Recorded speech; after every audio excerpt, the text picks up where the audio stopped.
Hello, everybody. This is Vince. Hello, hello. And today we're going to have a look at Symmetrical Masquerade and talk about the music theory, the arrangement, and the production behind the song. Hello, Ludo. How are you doing? I don't know if you can hear, but there is a storm outside. And if the live stream shuts at some time, it is because of the storm. Yeah, we had some little electrical, like tiny electrical fallouts already, so let's hope this goes all right. Oh, it's thundering pretty loud here. So, let's jump right in. So, what we're going to do basically is listen to the section here in the logic profile where we have the different stems with all the different instrument groups. And then we maybe, eventually on some parts, are going to have a look at the music theory with the help of Guitar Pro here. So, let's start with the opening riff, the main riff from the song. And let's have a listen to it.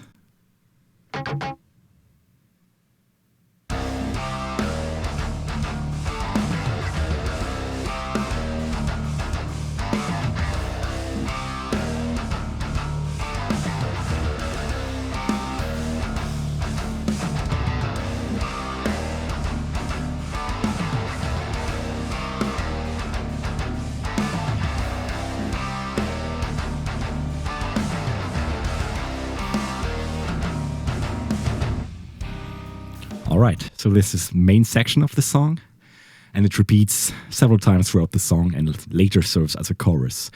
So, first thing we have to note here is that we're on the key of C. You can spot that pretty obviously by the C being hammered over and over again and really being at the center of the whole melody and rhythmical idea. And that we are in the time signature of 12/8. So 12/8 is basically 4/4. But with a triplet feel. So we have 1, 2, 3, 4, 1, 2, 3, 4, divided into 3 triplets every time. 1 and a 2 and a 3 and a 4 and a 1 and a 2 and a 3 and a 4. And the whole song never goes away from that. At some point there are different interpretations of the same type signature, but it's always gonna be the same. There's nothing too fancy going on in that field.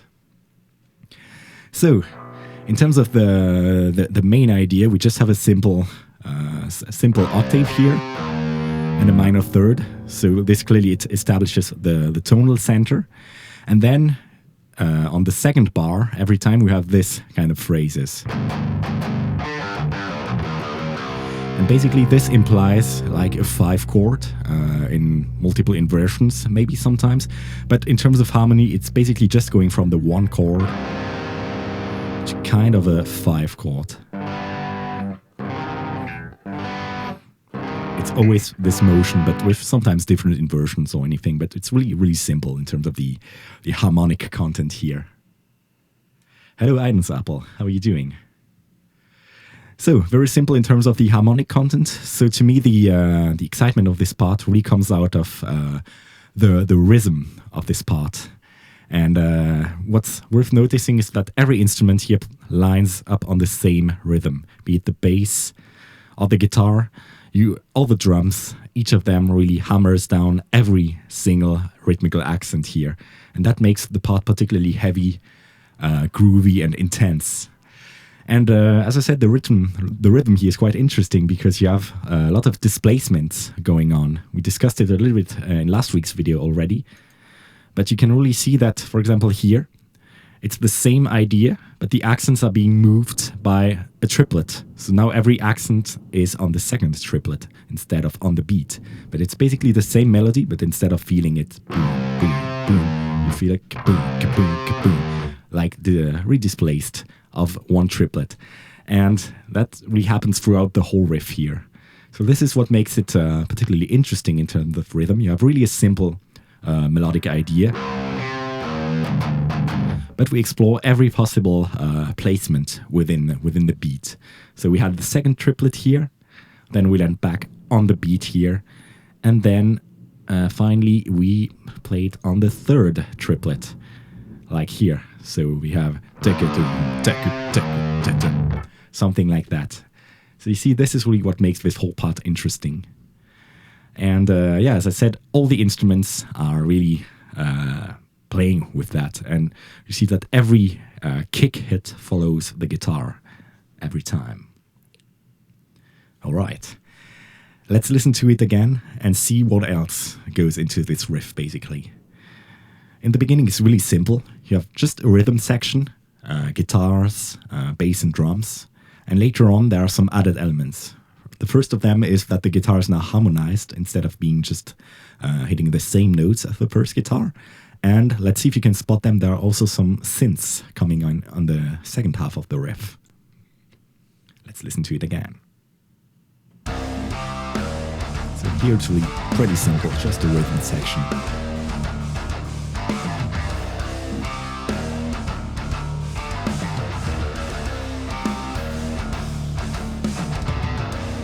The harmony kicks in from the guitars, and there's also some harmonic content being added by, let's try to spot them, these here.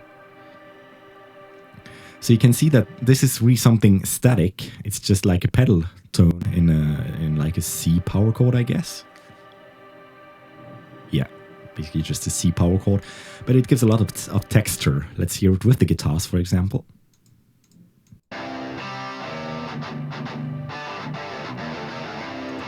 If I remove it, it's a lot drier. So the second half of the riff is really there to enhance the part that we have just heard. By adding the harmony of the guitars and by adding the samples on top of that. Let's listen to it again. And yeah, we can't wait for June 25th as well. Whale Dealer. Hello, Catty. What have I done? This I need everything.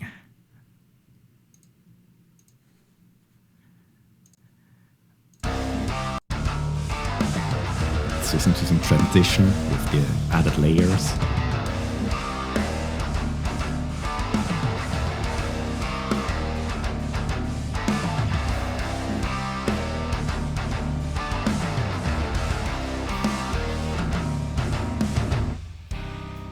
All right. And I think one thing we can also discuss is the harmony between the two guitars. Do you know which intervals you're using in comparison to what I'm doing? Are you asking to me? Yeah. Oh, sorry. If you're still there. I was just listening to you. The first guitar goes like this. Oh yeah, the three first notes. Basically, I think I'm doing the third above your guitar. So you start at the third above, basically. Yeah. It's the same for this run. Oh, there you are, a sixth part, I think, yeah. So you see, again, we're playing with the distance between the two guitars to really create some motion here, to really have some counterpoint happening, the guitars moving closer and farther away. So this is what makes it interesting. Let's play it, maybe the second part, a little bit slower, just so you can hear the interaction between the two guitars. Sure. 3, 4. Okay. Again, 3. Second part. Yeah, second part. 3, 4.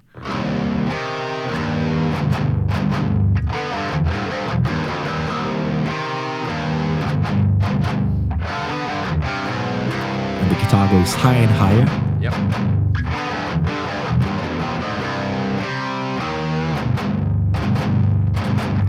So you see, this really builds up something.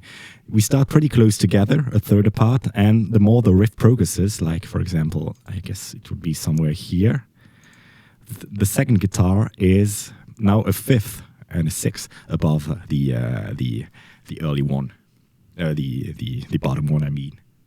Yeah. And the ta-ta, I'm adding a third to the chord, I think.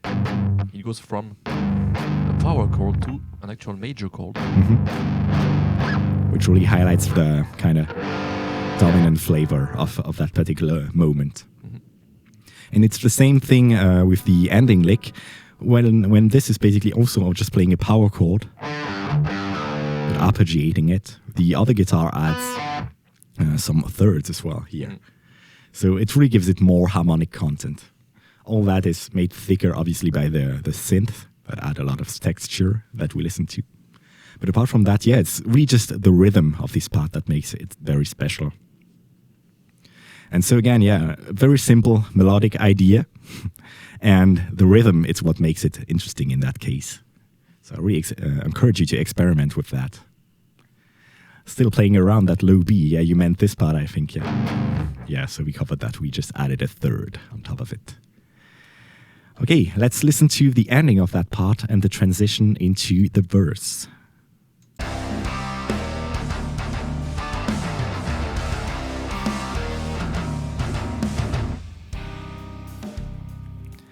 So you see here there is quite of an abrupt dynamic change to create a lot of contrast, which is something we love to do in our songs. So we go from something that is really pushing to something a lot more open, like this next part. And just one thing I wanted to point out about the drums maybe here is that Clément plays a lot with the toms also to follow the accents. And it's particularly true on that transition lick here, where he really hammers every palm muted note on the guitar with toms.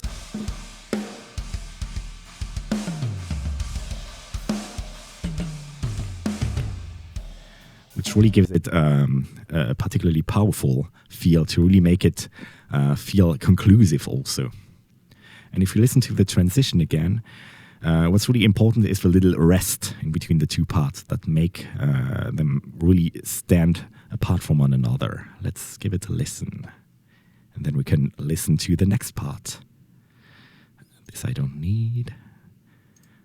And the vocals maybe I don't need yet. So let's just listen to the transition.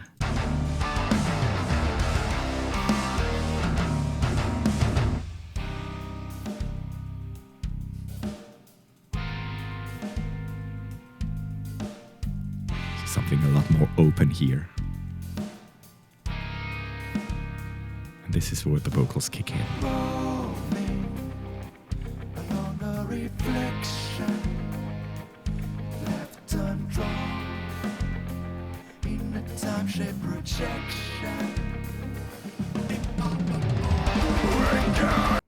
So yeah, the point of this part is really to make a heavy contrast with the heavy section that happened before.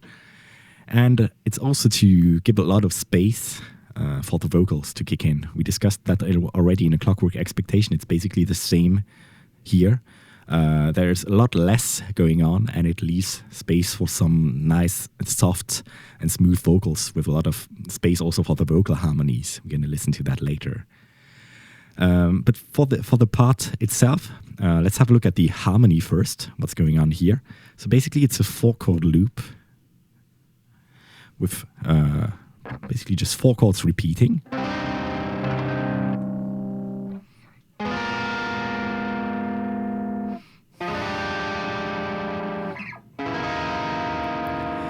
And basically we're going to try to analyze what's going on here, but it's going to be tricky to analyze it from like a Western harmony point of view, because it doesn't really fit. But we can still apply kind of the same logic in what's happening. So you see in Western harmony, we have a very important motion, which is the 5 going to the 1 chord. So basically we discussed it in the opening riff. If I'm in the key of C, I'm on a point of rest. So there's a resolution here, and I can add a lot of tension by going to the 5 of the key, which heavily wants to pull me back to the 1. So why am I talking about this?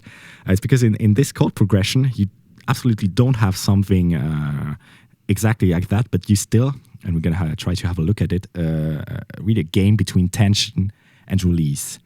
So the release is going to be this first chord here. We start at home. We're in the key of C. We play a C chord, so we are at home. But then when I play this chord here, I drift away from the tonality. And let's have a look at how this happens. So this is the 1 in the key.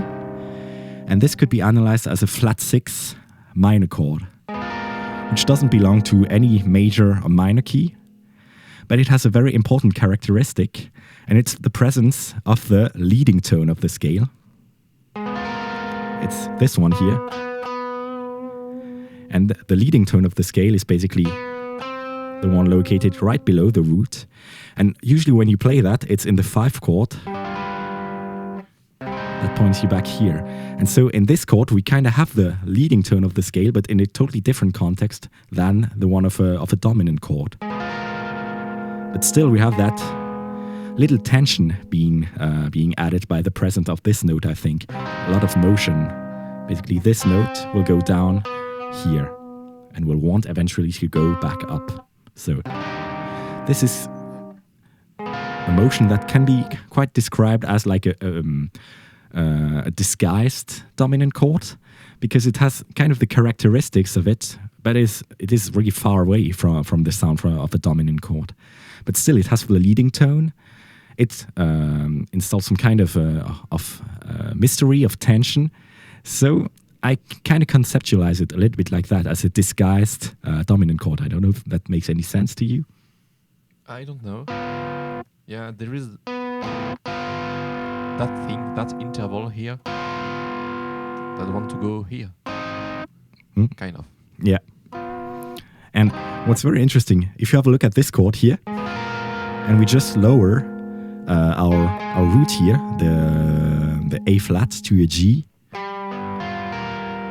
we get this, which is basically a dominant chord, a G7, G7 sharp 9.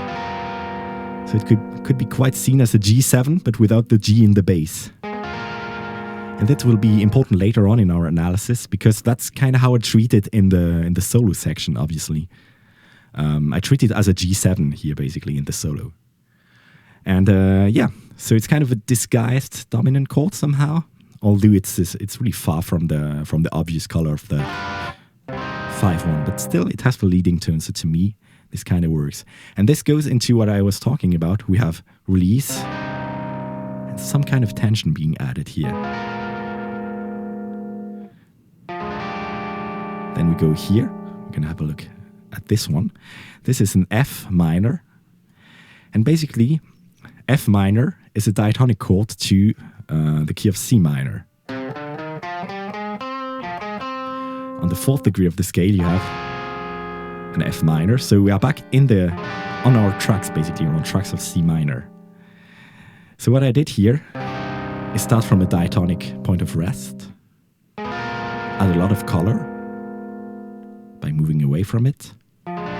This is again a diatonic chord, so it brings us back kind of to the key of C minor again. So we have kind of a release here in terms of tension and release. And here,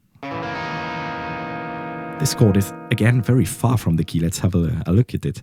It's basically a D flat minor with some color notes added, but it's a chord that is pretty far away from our C minor here.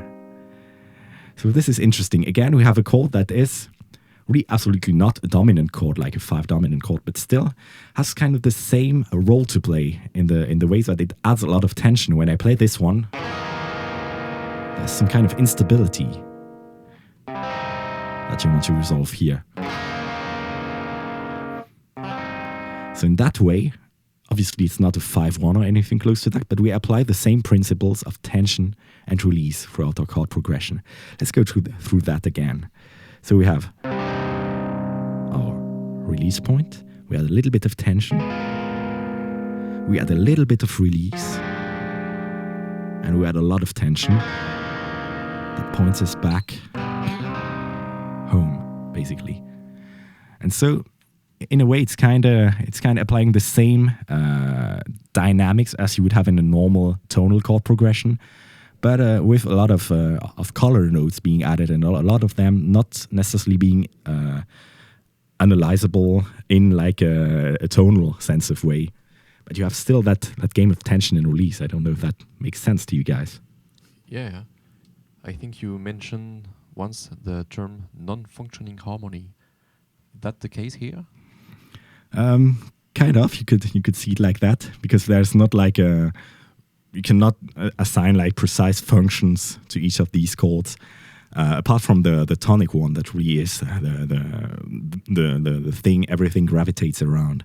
But yeah, to me, it's really just a matter of how tense, how far away from the tonal center the chord being played is. And so this one is totally in the key. This one is kind of away from it, but you can still relate it to a 5 chord like this. This one is in the key as well, but still pretty spicy, since it's not like the root chord and there's a lot of color. And this one is really far away from the key, basically. And so it could be seen as kind of non-functional harmony, I think. And it's some kind of things you would see in like a jazz music from the 70s, maybe, or fusion harmony that is not like tonal in the classical sense, but still applies the same, obviously, game between tension and release. All right, spicy chords indeed. Yeah, just to name the chords, maybe this is C minor at 9. And then these are basically just symmetrical chords going down, which are all minor 6-9 chords. So minor with the 6th and with the 9th on top of it. So very spicy. And another thing that is interesting about this progression, and then I think we're going to be done with that, is that it evolves in a kind of a symmetrical way. So basically we go from the 1 to the flat 6. So we have this kind of chromatic mediant relationship where you go down a third in the key, but then play a chord that is not the chord that you would expect. If I would play diatonically, I would go from C minor to A flat minor, but A flat major, excuse me. And in that case, I go from C minor to A flat minor, and that's what you would call like a chromatic mediant relationship between two chords. It's when you go up or down a third and then change the nature of the chord you're targeting. So instead of doing minor, I could do major, all kinds of stuff like that bring a lot of color. And what's interesting is that we go down here a major third, then basically this chord is in the key again, and I'm going to play it up here so you see it better.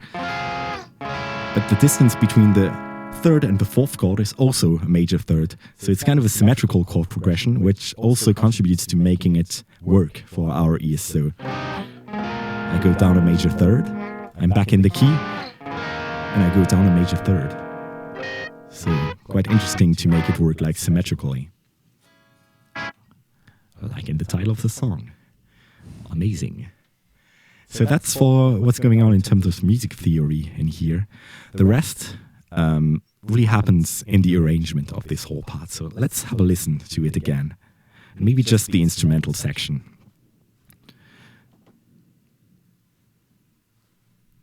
Let's have a listen.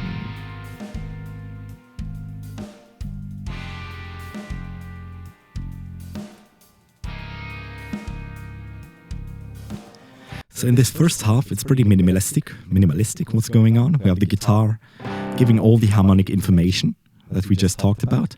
And then we have a very important part of this part is the drum and bass part. And let's have a look at it in the Guitar Pro.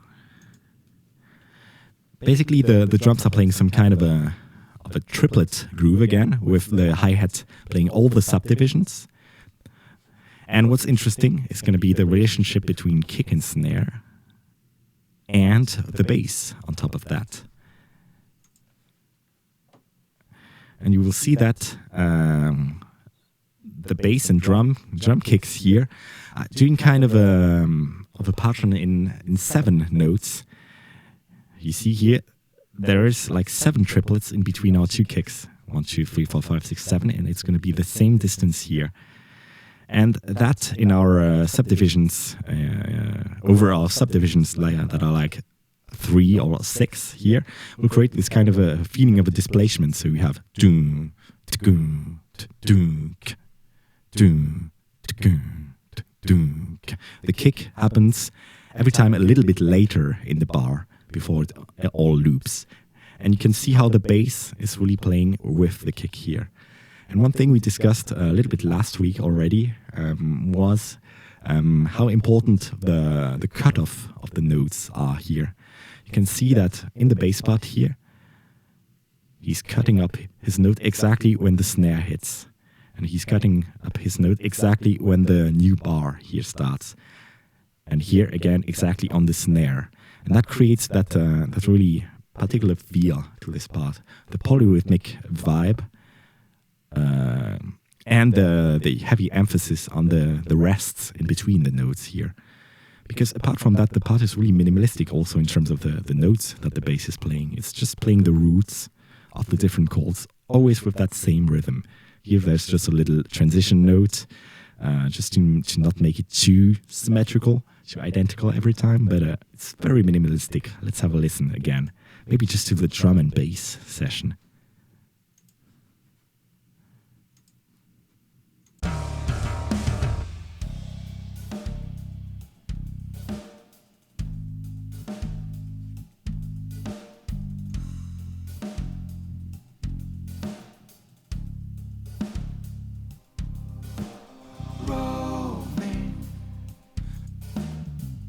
There are some licks added here and there, just to bring a little bit more interest in the next part.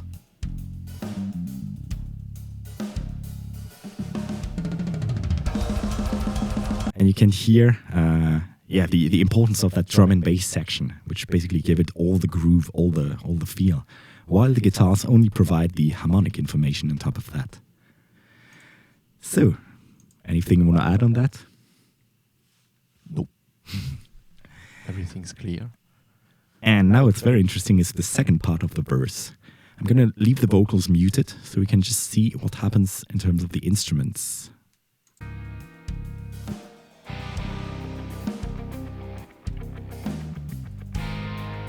There are several things happening here.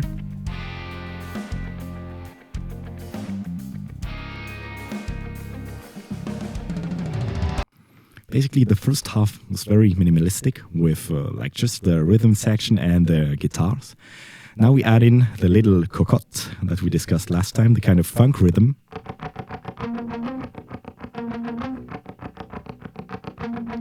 And what's interesting about that, it's that it adds a lot of texture to the sound, a lot of rhythm. It basically follows what the hi-hat is doing for the most part.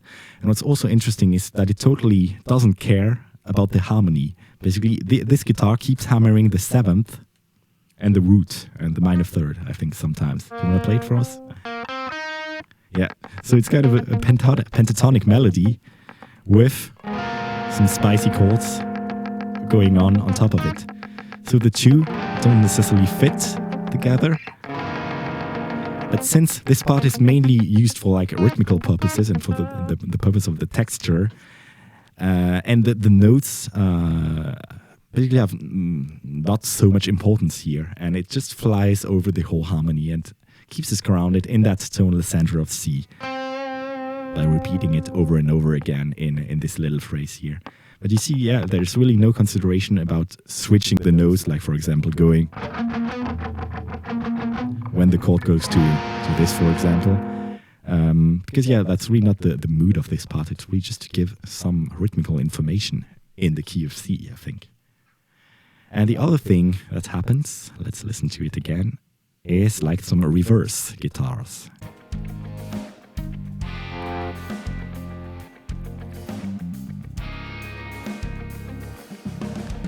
Which are basically following the rhythm that the bass is doing. So boom, boom, boom, but with that reverse effect. This really contributes to the mysterious vibe of that part, I think.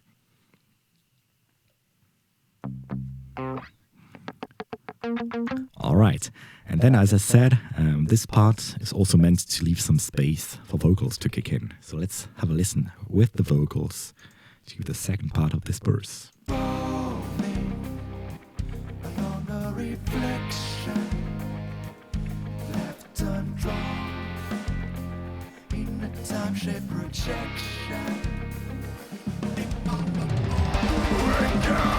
right.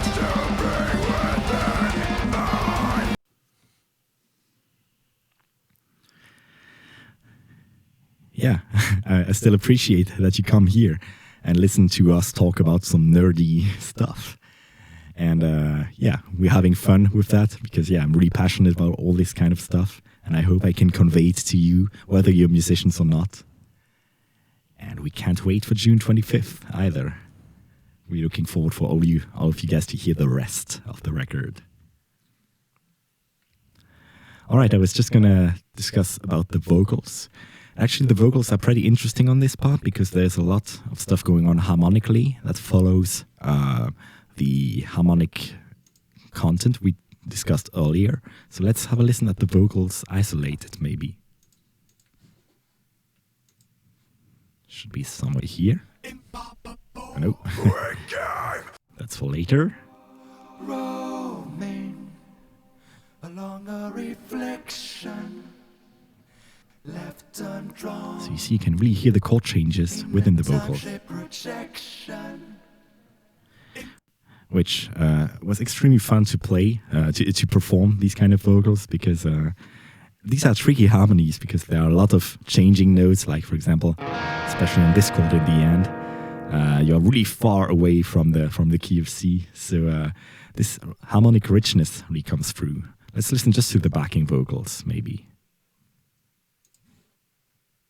Roaming With a very, very light tone. left undrawn in a time-shape projection. And with the lead vocals on top. And also pay attention to how the vocals start. We use this kind of reverse vocal effect with the note arriving from a distance, which contributes to the mysterious aspect of this part. Let's have a listen. Roaming along a reflection left undrawn in a time-shape projection. All right, and you can see that the backing vocals mostly highlight like the endings of each phrase, like projection and something like that, to give re-emphasis on these important moments that land with the chord changes mostly.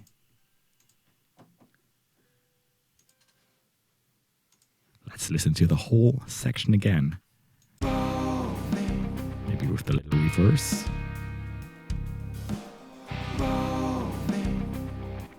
Along a reflection left undrawn in a time-shape projection.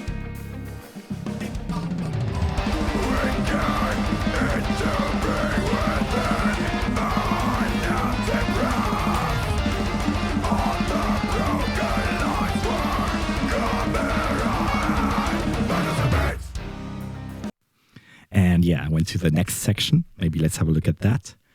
So first thing I want to mention again is the heavy emphasis on the dynamic change here. Again, we shift from this very open part to something extremely dense with a blast beat and everything. And let's just have a listen at the transition and listen at how much the drums are contributing to that change. Yeah, because the harmony is the exact same as the verse, I think. Yeah. So it's just a matter of arrangement, dynamics, and it became a whole different part. Absolutely. As you said, it's the exact same harmonic content, but arranged totally differently. Let's have a listen to it again. Pay attention to the transition, and then we're going to dissect all this part. In a time-shape projection.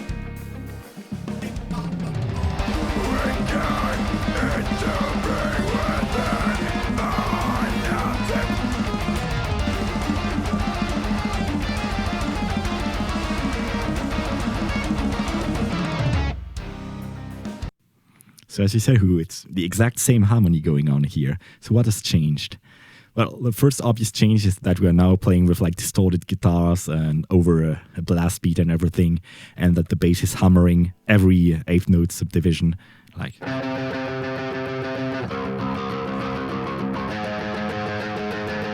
something really dense like that. So the texture overall has changed a lot. But there are many elements that are still present. Obviously, we mentioned the harmony. This is the most obvious one. But remember when we talked about like this rhythm being like groupings of 7 triplets here. 1, 2, 3, 4, 5, 6, 7. 1, 2, 3, 4, 5, 6, 7. No, it's hard to count to 7 that fast. Mm-hmm. But this is going to be present also in the next session in a different way, but we're still going to have the same rhythmical accents. Let me show you. It's mostly present in the rhythm guitar, which is here.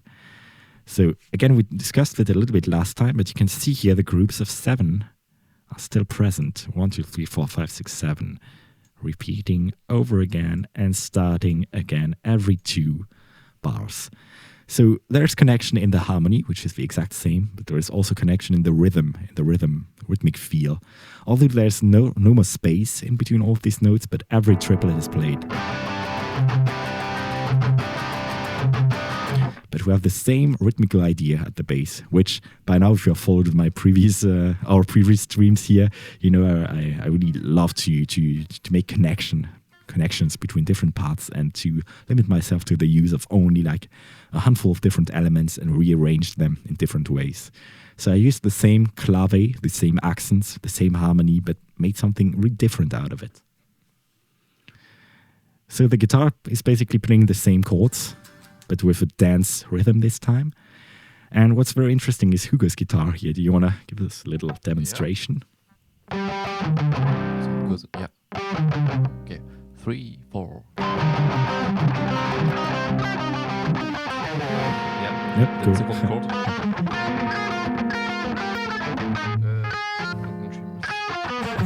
This one is kind of tricky to get out of context. That's it. Maybe slower.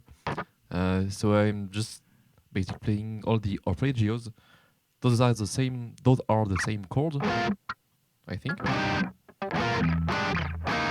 but arpeggiated.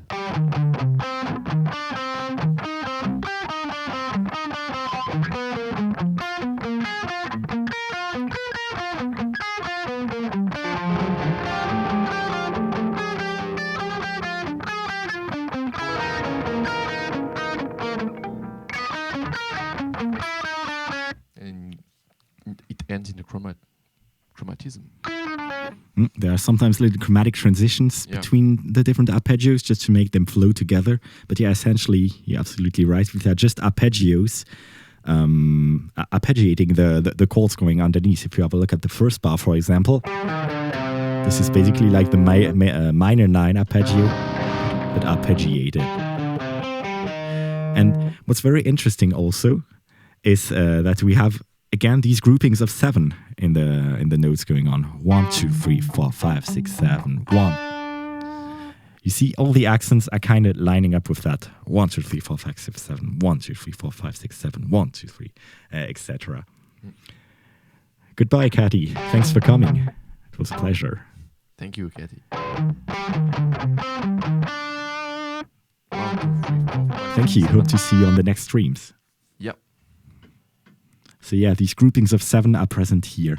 And what's going on apart from that is really just different arpeggios, different inversions, I meant, from the same arpeggio every time. We go higher and higher. And I want to also pay close attention to the voice leading in between my different arpeggios. Yeah. Like I'm picking my starting point in between the different arpeggios, really depending on where we what would make melodic sense, you know, and not just trying to start on the same root position. So, for example, this one here, which note starts it on? I think it starts on the 3rd, yeah. Just because this is the note that kind of felt right here in terms of like voice leading, grouping the arpeggios together.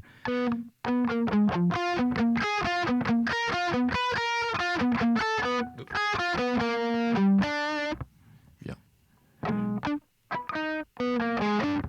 And yeah, basically that's it. And that's what makes it particularly tricky to play, because it's hard to visualize all these arpeggios, I think. I don't know if that's the case for you, if you manage to like think about these notes belonging to an arpeggio, or if you just memorize the patterns more. No, it's just, just the notes one by one, without really a logical thing behind it.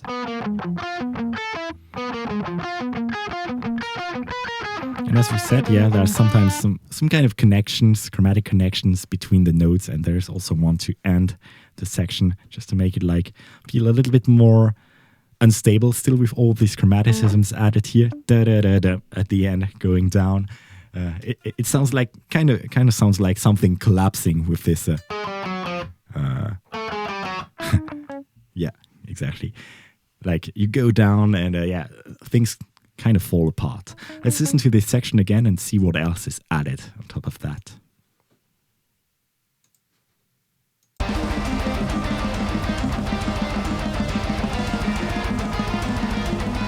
There's a lot going on here.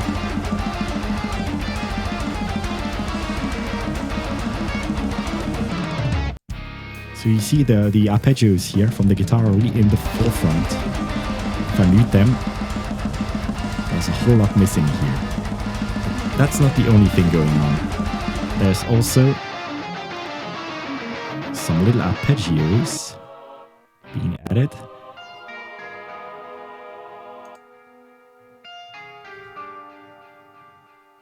With some nice effects over them. And basically these are just the same arpeggios, again with different inversions. We're more on the treble register of the guitar. I don't know if I even remember these arpeggios, but basically it's just inversions of these chords we just mentioned. Oh, they're not even written out in here. Okay, so I definitely don't remember, but you can see how much they contribute to the overall atmosphere of this part. Let's listen to the whole guitar section.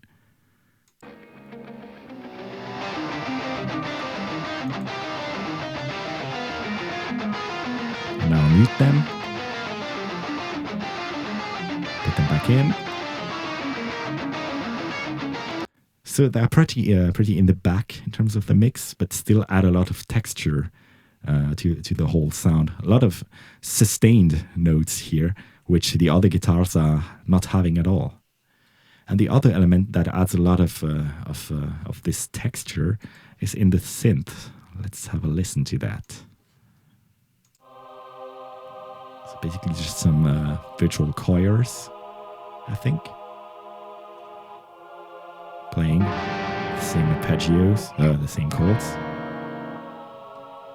And again, if I mute them in the whole section, you will see that there is a whole bunch of things missing.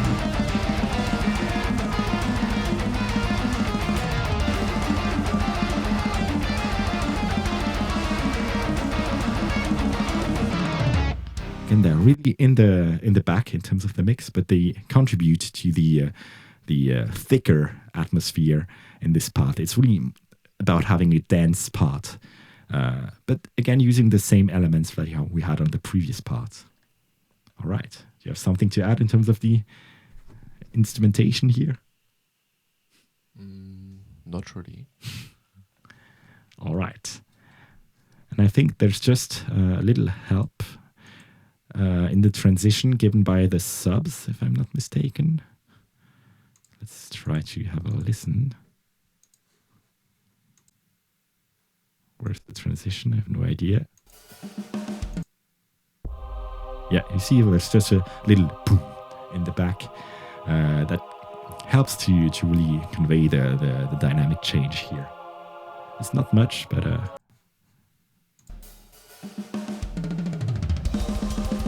really thickens the whole sound here. And now let's have a listen just to the vocals. Yeah, absolutely. Actually, there are some parts I would maybe describe as a wall of sound because there are so many things. It's so dense, but still, it's not like relying on a constant blast beats or anything. So it's a different way of designing like walls of sound. And I think one of the composers that does this really well is like Devin Townsend, who often has like mid-tempo parts, but that are so dense in terms of the arrangement, in terms of all the layers, that it really sounds like a huge wall of sound, without relying on the drums maybe to do that wall of sound, or even on the guitars, if you know what I mean. So yeah, this section is really dense in terms of all that's happening. But every instrument has its own place in the mix and contributes to that, I think. Let's listen to the vocals now. So pretty straightforward growling vocals here. Let's listen to them isolated. First thing maybe we could listen to is the transition between the verse and this blast beat part. There's like some flanger going on the vocals.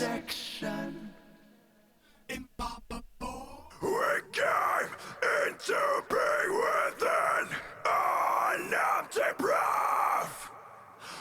the broken lights were coming medicine.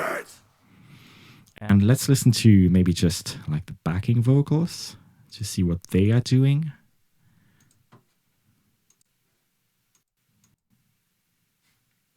Not much here. Yeah. They're just kicking in the end.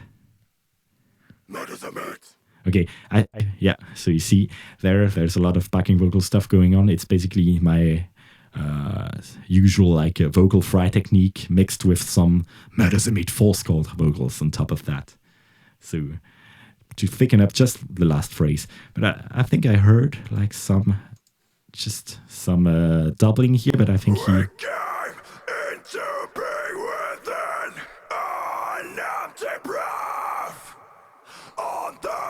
These vocals are double tracked, with the second vocals being sung slightly lower, but also mixed a lot lower. And that gives this whole part a thicker sound, I think. And that's what I was looking for in the backing vocal tracks. And it seems it's in here.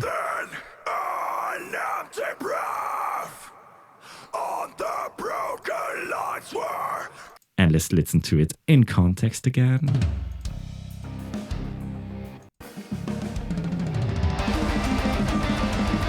I gotta manage.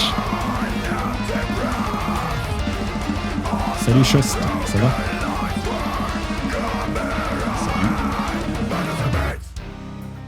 So again, in the vocals, there's this really heavy contrast between the kind of breathy voice of the first verse and the really raspy growls of this part. And that's really just to emphasize all of the dynamic changes in the music. I really felt like it needed to reflect also in the vocals. So we have these really beautiful vocal harmonies in the first part, and then these aggressive growls to contrast with that. And again, with the same rhythmical and melodical elements. Let's dive into the next part.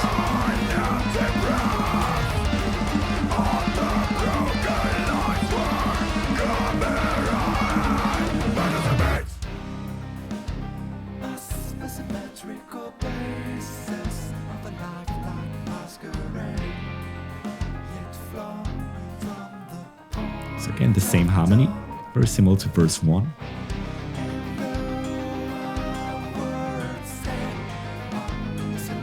More stuff going on.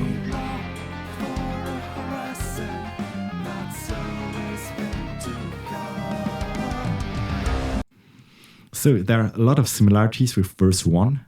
But like often when I compose, I like to, when I re-expose the same musical ideas, just to throw in some new elements or to arrange them a little differently. So let's have a look at what changes in verse 2.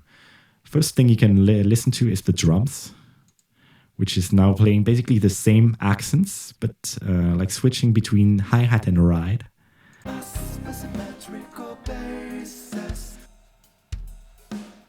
Instead of only being on the hi-hat.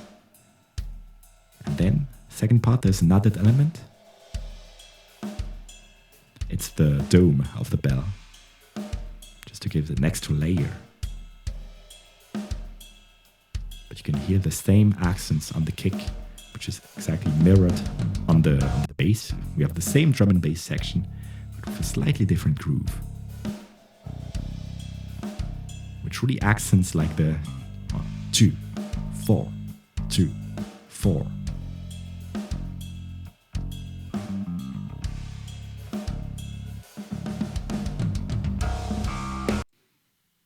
And one thing I should mention is that I write out most of these drum grooves, and then Clément plays them according to his own personal style, but most of them really happens to me in the composition process, because writing drums is really a very important part of my composing process. And sometimes it's even like a drum groove that starts it all. And I think that was what happened here with this section. I had this dook, dook, dook in mind, dook, dook, dook, and then added the harmony on top of it. So I think I want to just say that to say that it's really important for you as a composer to be aware of what each of the instruments is doing on this part. And if you are able I'm not a drummer at all, but I'm able to like maybe tap these parts on the desk or whatever. And most importantly, I'm able to write these down, to write coherent drum parts down. And that's extremely important for me. So I really try to understand what Clément is doing when he plays the drums, what Valentin is doing in terms of bass, and what everyone basically in the band is doing, so that I can write accordingly, you know. So in that case, that's what happened here. I wanted to change the dynamics a little bit and looked at the options in terms of the drums. Hello, Enoch. Hello. Thank you for your following. Thank you so much. Okay, that's for the drums. So a little change here, but the overall structure remains the same. Excuse me. Let's have a look at what else changes. Let's throw in the guitars.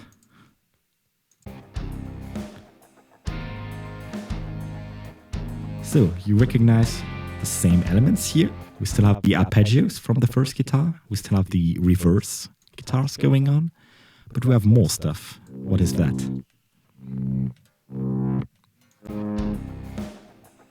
Just to make it a little bit thicker, you can hear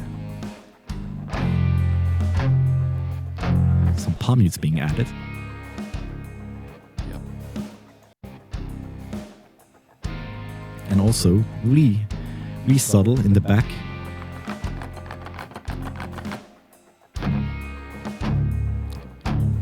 We have something that reminds us of the first part. So just basically ghost notes. Yeah, nothing more. No notes at all, just rhythmic parts. Okay.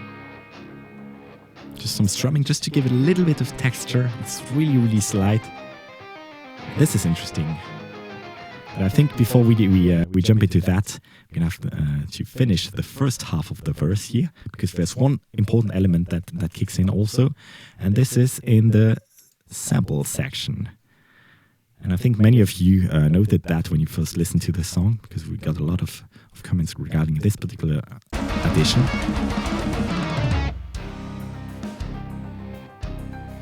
It's the piano coming in here. And basically, if we listen to the piano here and compare it to what the lead guitar was doing before, you will see a lot of similarities here. It's not exactly the same arpeggios being played, but very close. The same idea with the groupings of 7 again.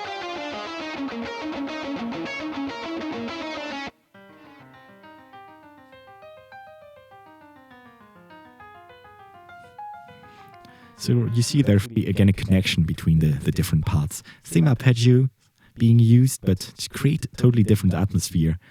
It sounds really different from these crazy palm-muted arpeggios. It sounds really soft on the piano and contributes to the part a lot, I think. Again, the whole point of this verse 2 is to re-expose the main ideas from verse 1, but to make it somehow different by adding more stuff and everything. And remember how in verse 1 we took our time to bring in the vocals, because I wanted to expose like the new idea, like in a kind of minimalistic and bare way first before adding the vocals. Well, there's no need to do that here. So you can see that the vocals will kick in right away, because we've heard that part instrumentally before, so there's no like musical need to have it again. At least I felt it like that. The vocals enter immediately. Symmetrical basis of a lifelike masquerade, yet flown from the point of dawn. And again, in the second part of the verse, there's more stuff going on. Let's look into that.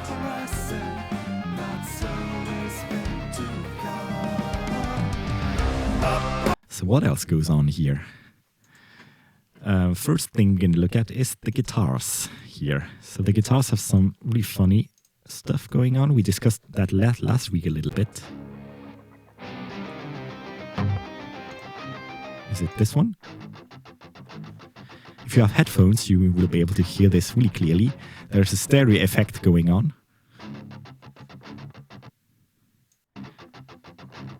And this is something I love to do. And I think the masters of that kind of riffing are like Tesseract with these left and right panning with ghost notes. And this is really inspired by their craft, I think. And you can see how the guitars blend together on these accents.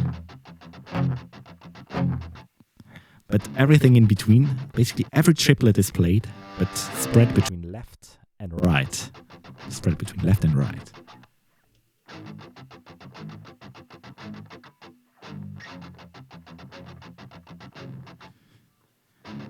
And it gives it a really cool stereo effect. Let's listen to it in context. Maybe just the drum, bass, and guitar.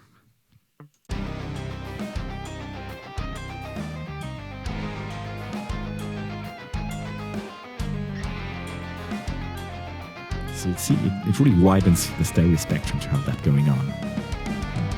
I think the obvious other thing that we can hear is going on with the lead guitar. Do you still know how to play that? No. I used to learn it, Yeah, it's incredibly difficult, much more than it sounds like. Something like that. And yeah, that's it. Something like that. And I think we discussed it a little bit last time, but we decided to not play this part live.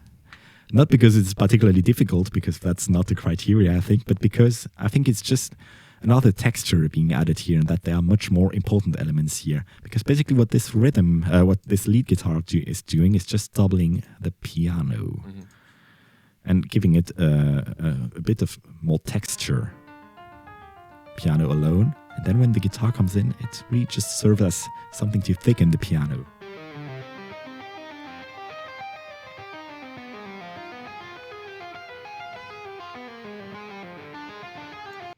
And so, in terms of the playing style here, it's played with tapping, because the idea was to have something very smooth, just to have the timbre of the guitar, the texture of a guitar sound, but not have the attacks that we had in the previous part over the blast beat, where you had that palm mute stuff going on and everything was really having nice transients and everything.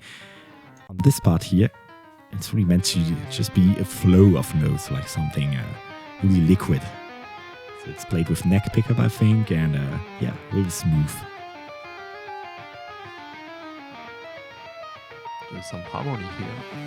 Yeah. I think some harmony just in one instance, yeah. If you would have choose a synth sound for it, I think you would have choose some cool synths where the notes, when you change pitch, it goes like with a glissando. Glissando, yeah, absolutely. Maybe that would have been a totally nice addition to that, yeah. Yeah, maybe. Yeah. But yeah, it's really the same musical effect, I think. Something very, very liquid, I think. Yeah, definitely. And yeah, as I said, it's really just another texture. It's not supposed to be like a lead guitar part or anything, but mainly to contribute to that whole ambience of the part. And yeah, we choose not to play it live because of it, because it has to sound flowing, liquid, and when you struggle to play it, it just sounds hard, and it's not the goal for it. And we have to sing while playing it, so it would have ended up almost impossible to do. Absolutely. Live. And yeah, as I mentioned, there are much more important parts on that, and obviously, yeah, vocals are totally one of them. Yeah. And live, we want to bring that vocal harmony, and that's much more important than have this little added texture of the tapping guitars. All the stuff that happens in the guitars and all the vocal stuff is more important in that instance than this lead guitar part. Speaking of vocals, let's listen to them. Symmetrical bases of a lifelike masquerade. Again, you can hear the harmony on the vocals alone, I think. From the point of dawn, and though our words end on this illusion, we long for a horizon that's always been to come. Is it me, or there is more layers of backing vocals on the second part than on the first? Absolutely. Okay.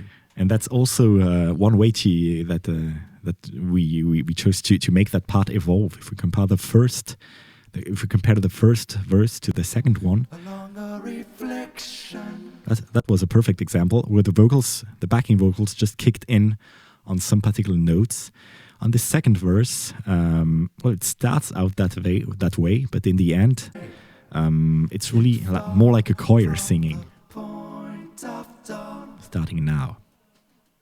And though our words hang on the solution, so here the backing vocals really take an important part. That's always been to come. And as you said, it's a lot more dense here in terms of vocal harmony. Very nice. And we're going to try to bring that live as well. Obviously, here there are more than 3 voices going on. I think every single vocal line is doubled here, left and right. And I think there may be like 5 or 6 different ones, but just spread over some octaves. I think it's basically just a triadic harmony going on here. But still, as I said, you can hear the chord progressions just in the vocal harmonies.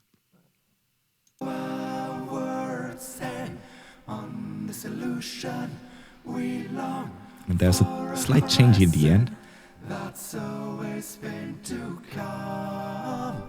Here. So basically what's happening here in the vocals and on the instruments, obviously, is that you have like a 5 chord going to the 1. Finally, we have something tonal again, and not this weird non-functional stuff. Yeah. And again, that's really to give it like a conclusion to this part. But this whole section being just like this 4 chord loop. And since we are going to move back to the chorus on the next section, like a 5 is always like the perfect thing to end a part, to bring a conclusion to a part or to a song before starting something else. Yeah, absolutely. I totally love these kind of vocal harmonies and stuff, and it's also very fun to record.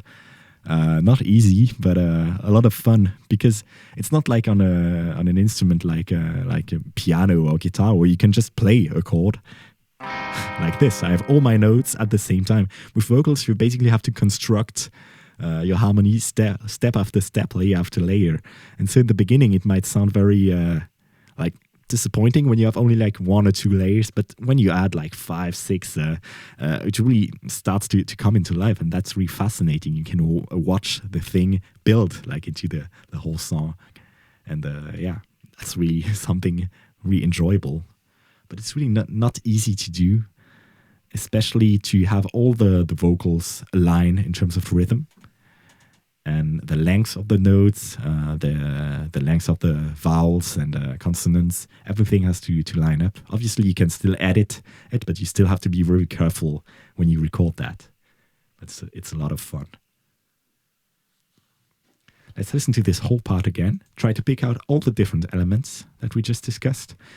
The added guitar layers with the stereo effect, the piano that is then doubled by the guitar, the vocal harmonies that become more and more dense as the verse goes on, and really try to feel the crescendo that leads us into the chorus, because basically every instrument contributes to that. The vocals get thicker and thicker and more loud also.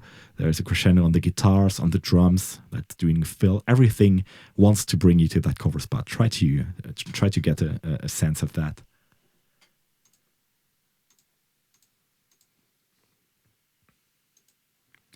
Almost there. We need this, and we're good to go.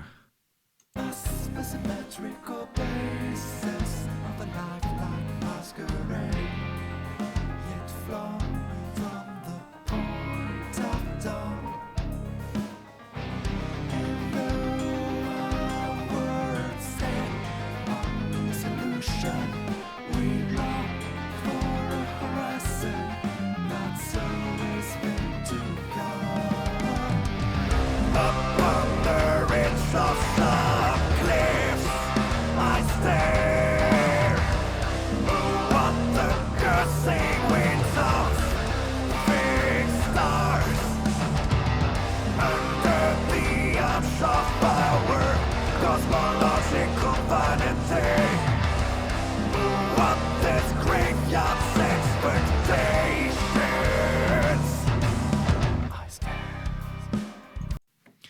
So this is our chorus section here.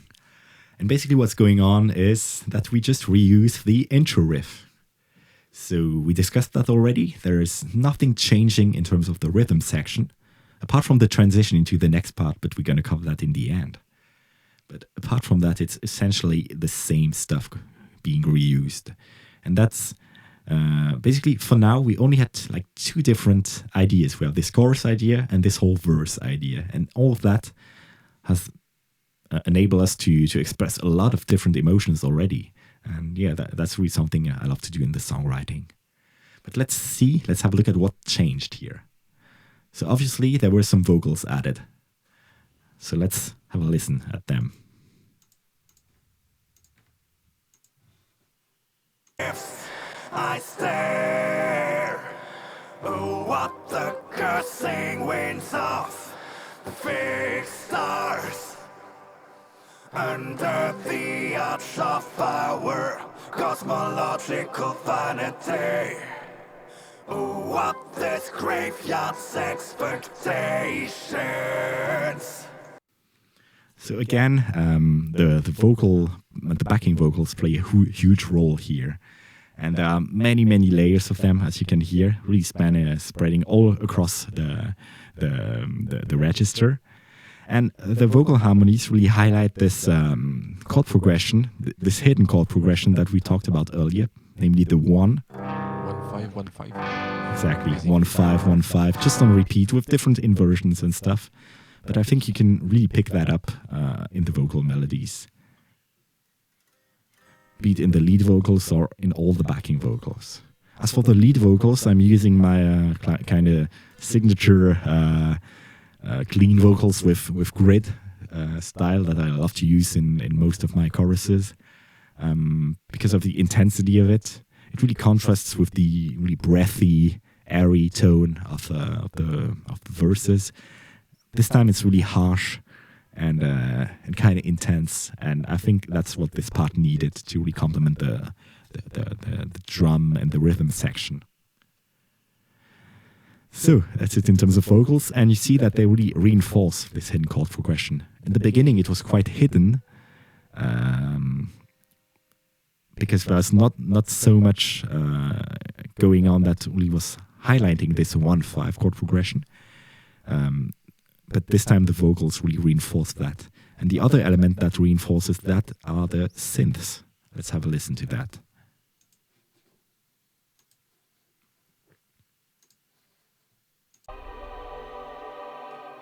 This time you can really hear the 1-5 chord progression.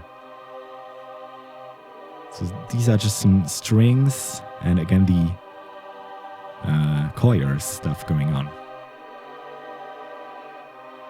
You can see how the voice leading goes high and higher.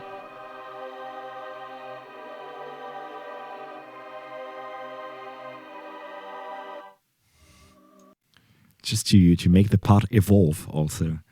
So we start out pretty thick already, but still go a little bit high every time, playing with different inversions of the same chords, but just basically 1-5, 1-5, 1-5 on repeat, but increasing the range every time. And let's compare that to the samples we had in the intro. We just had that pedal point of C on top of this. While on the chorus, we have that 1-5 going on and really reinforcing that like the vocals do.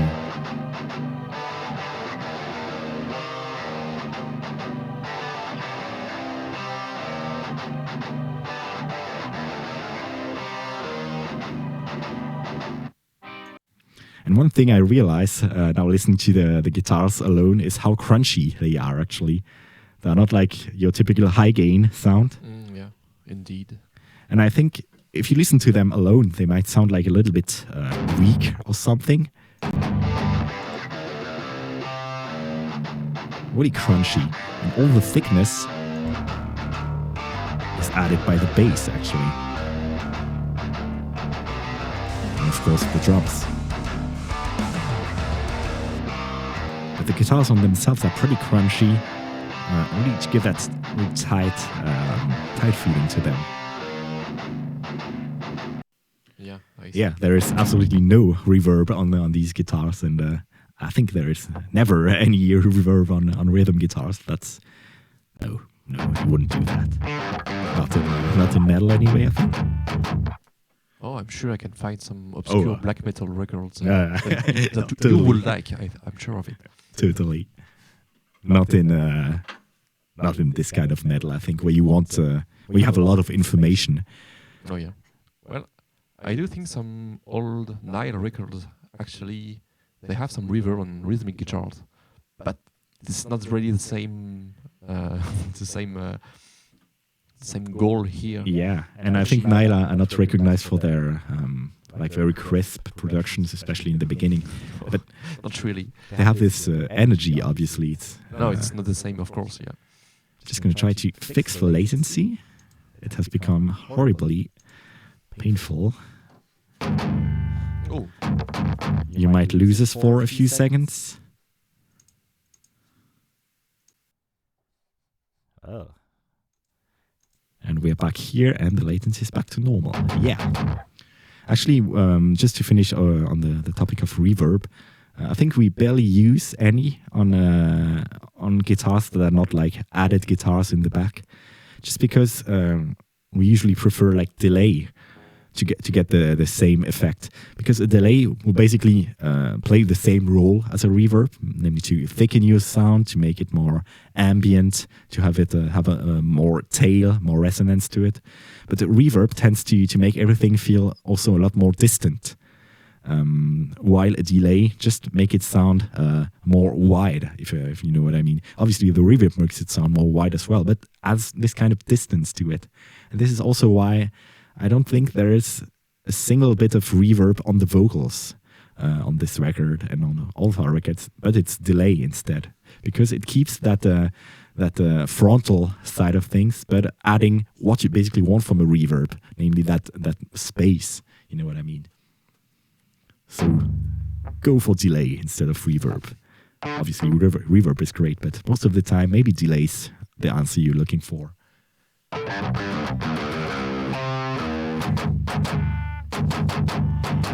Okay, I mentioned earlier that the rhythm section is doing the same, apart from the very ending. And where it changes is in the drums. Let's listen to the transition from the end of the chorus to the next part on the drums. And let's especially listen to what the china, the symbol that is driving, is doing here.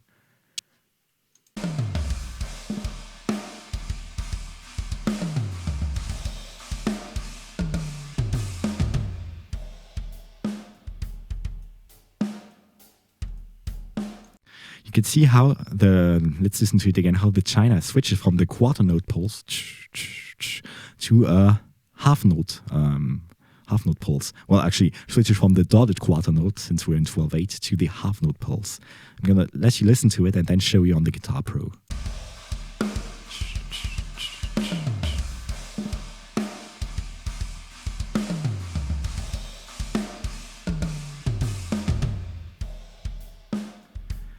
So that's something that is amazing to do in 12/8.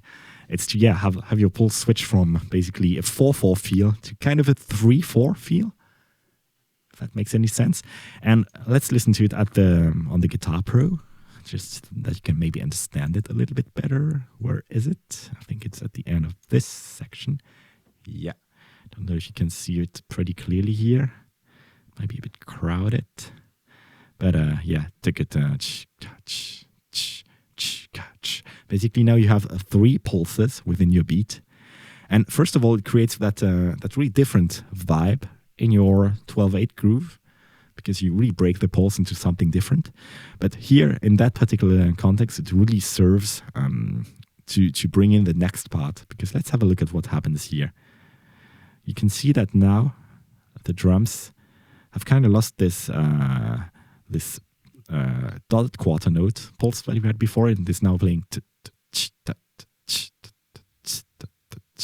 So as I mentioned earlier, we're still in 12/8 throughout the whole song, but the feeling, the interpretation of this 12/8 changes here. And so this little transition on the drums serves as a bridge to that new way of understanding the 12/8. Let's listen to it in the logic file again, and try to listen how the pulse switches from to basically.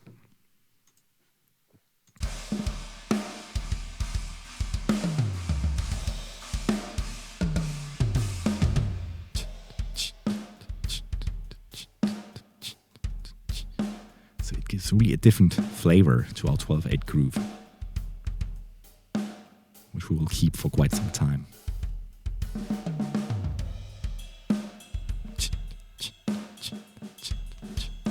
So we still have it here. So really a different interpretation on the 12/8. And then listen.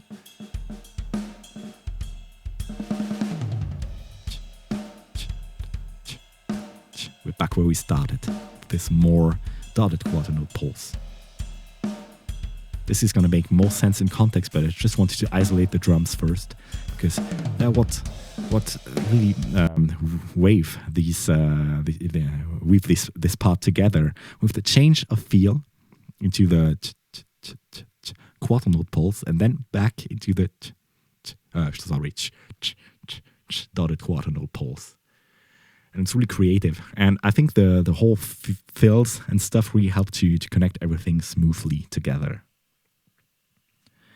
That's for the drums. I think what you should do now is listen to this whole part with all the instruments.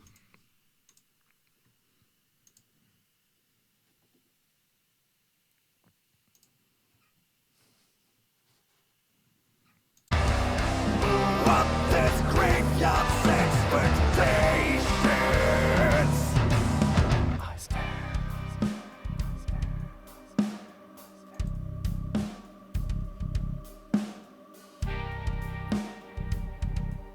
So this is a new section, but we still have some elements in common.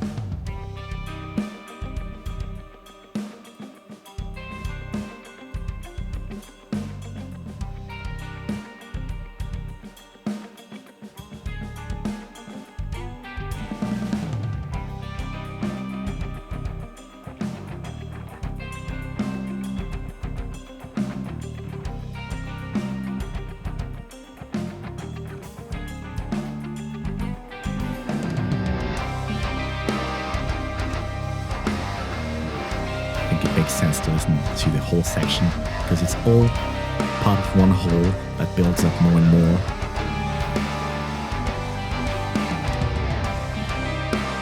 Could even add this.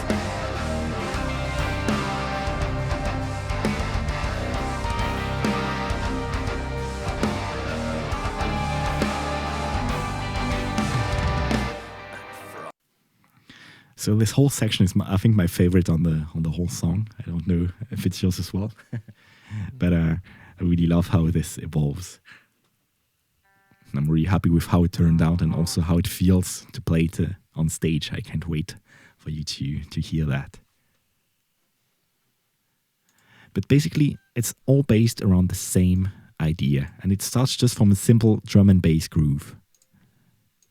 Let's listen to just the drum and bass and see how that evolves while keeping the same elements. Where does it start? Somewhere here.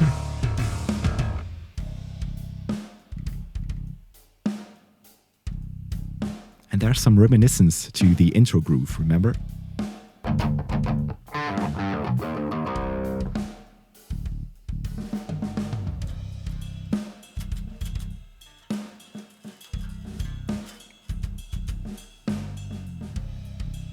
Again, it evolves more and more by adding just tiny more elements.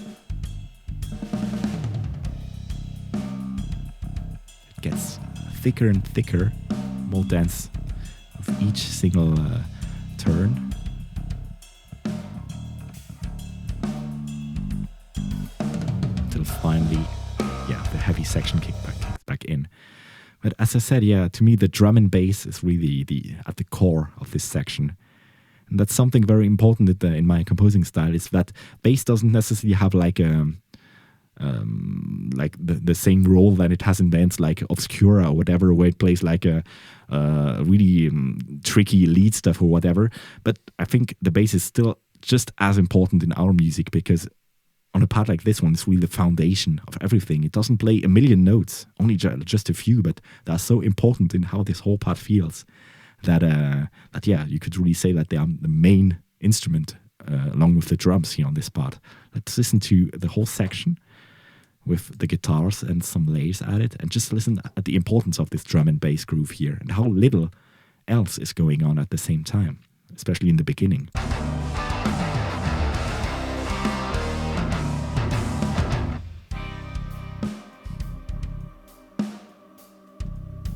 There's basically nothing happening instead, apart from that.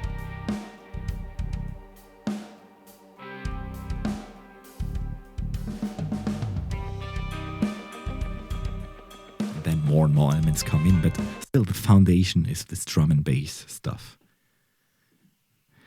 And as I said, yeah, there are some reminiscences from other parts of the song. The rhythm from the drum and bass part really borrows a lot of elements from the intro riff, as you heard it. We now have do-do, do-do, do-do. So kind of the same rhythmic ideas, but again used very differently. The first thing that makes it feel really differently is what happens in the drums. Remember the pulse being now so this means that all our accents really changed in terms of how you perceive them. You're not perceiving these as beats anymore, but as some kind of rhythmical displacement within your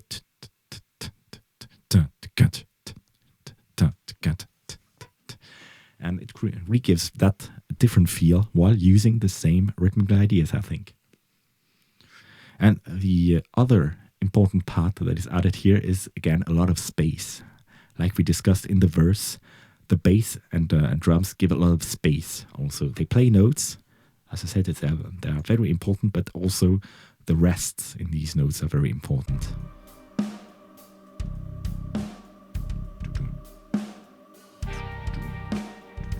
And you can see that the bass also cuts off on the snare hits again.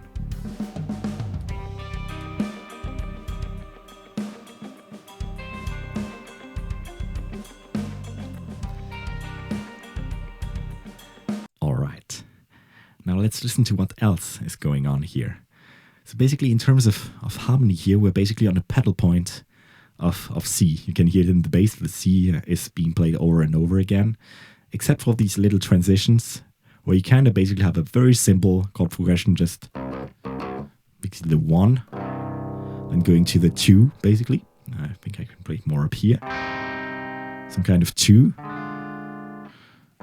some kind of 5, just in the end transitions. But apart from that, it's mostly like a pedal point in C, which gives it a very relaxed and open feel. There's basically no harmonic motion, and it's all in the melody and in the textures that make this part evolve. It's basically static in terms of harmony. But still, there's still a lot going on. Let's listen to what the guitars are doing.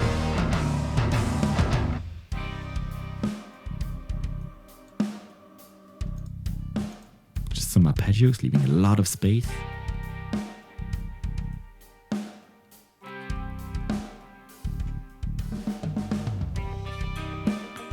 Then we're arpeggiating.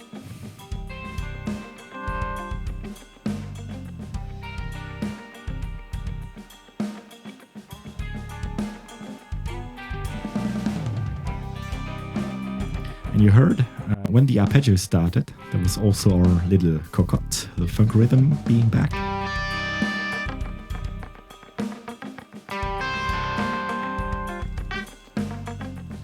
Giving, again, this serving the same purpose of giving a little bit of rhythmical texture. And here, the guitars now coming to thicken the drum part.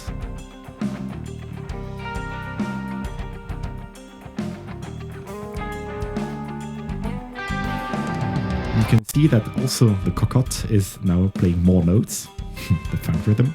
Yeah.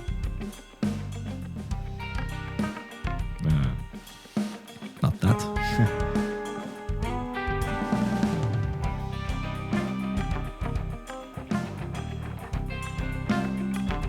Something like that.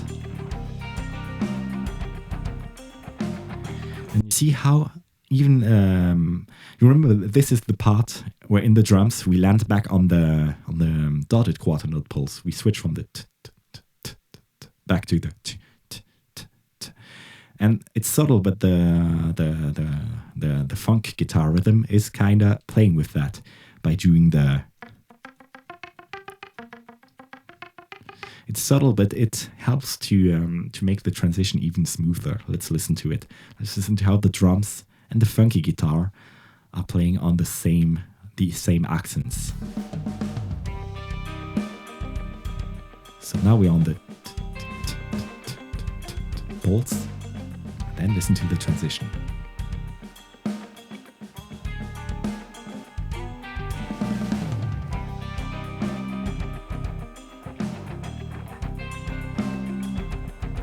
It's subtle, but it helps.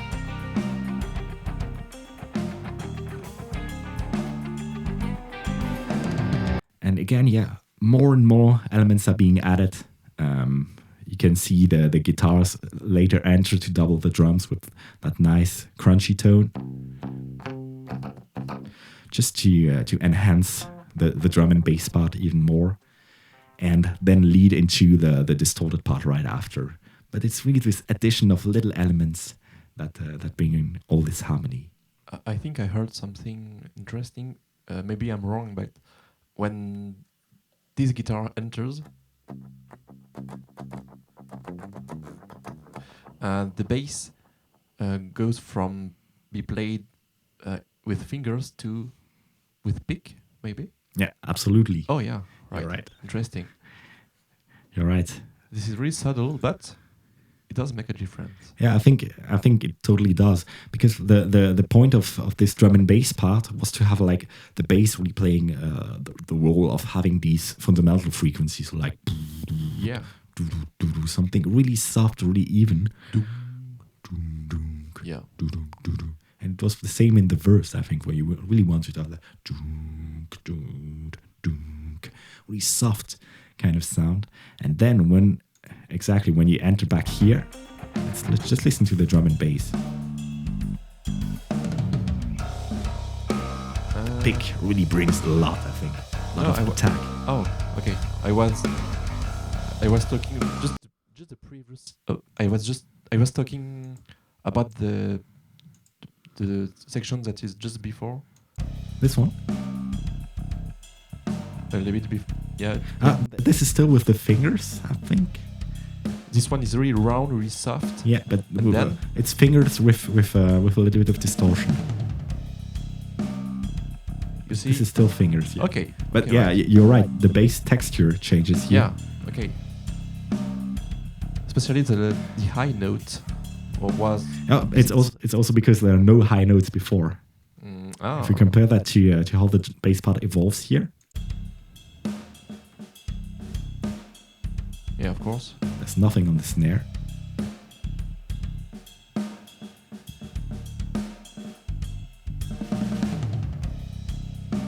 Yeah, it's still just a little bit more punchy. Yeah, obviously this is also in the intent of playing. Yeah. Okay. But yeah, I think it's still fingers. I can be wrong, but it still sounds like fingers, but with a little bit more of distortion. Yeah, okay. And also played a little bit more intensely to have a little bit more high end to come out. Yep. Okay.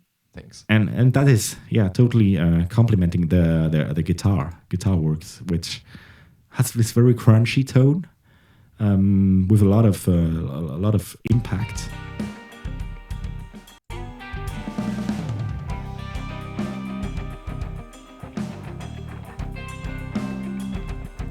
There's not much sustain in the guitars, but that enhances the rhythmical aspect of it.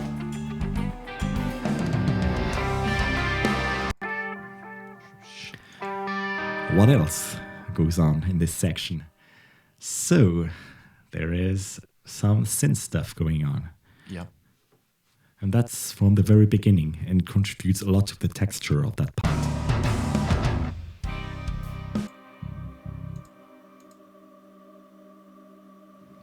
And basically it's playing the same chords and arpeggios as the guitar.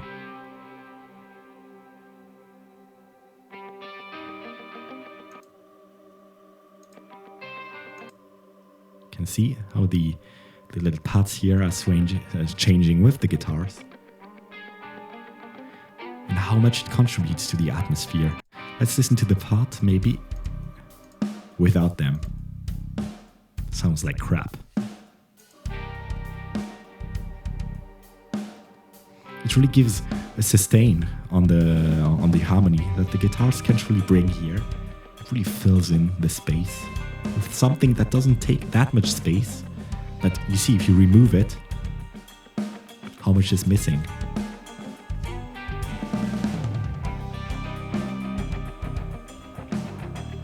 And it really goes on throughout this whole part.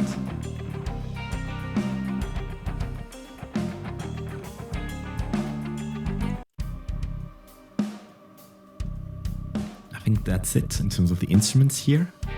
An important addition happens at the end of this section with the vocals. Unfortunately, I don't have them separately, I think.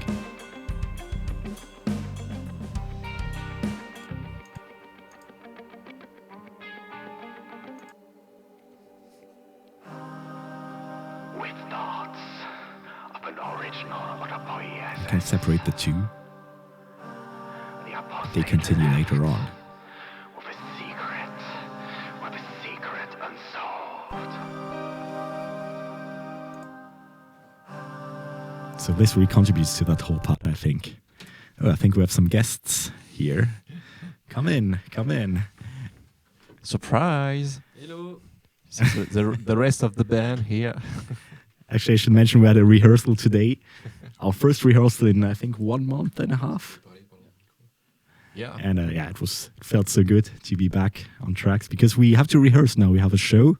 It sounds crazy, but we have a show coming up in like 4 weeks. So we have to, get all the rust off and get ready again. Do you guys have something to say about Symmetrical Masquerade? No, the beast has come in. Sorry. And there is It's a good song. There is a fifth member of the band here. Yeah, he's doing the vocals. That thing here.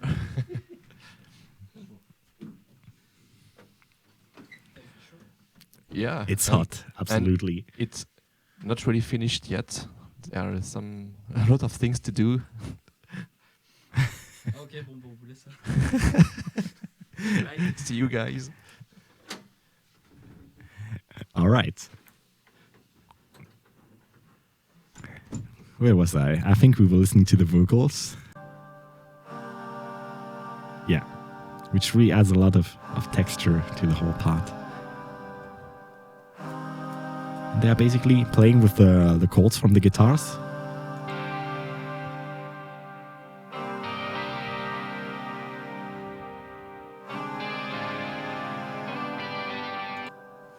Again, with that very airy tone that I used in the verse. Again, these parts are really a lot of fun to record, especially when you start stacking all of these different vocal layers. It really sounds amazing and feels amazing to do, I think. But that's it. And then, we have this spoken word thing going on, which really contributes to the mood of this part. Where is it? Yeah, it will start right after that.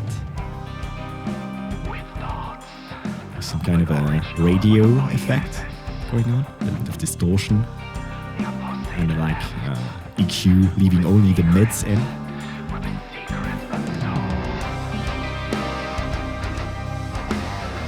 I like how with his secrets and unsolved part in the lyrics leads into the climactic part that comes next.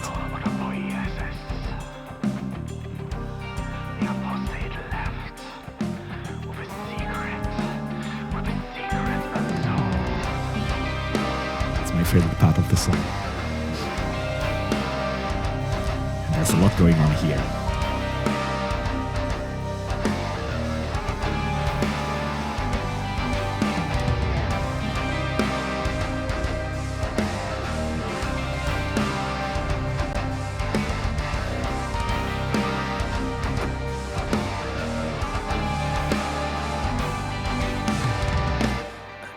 All right.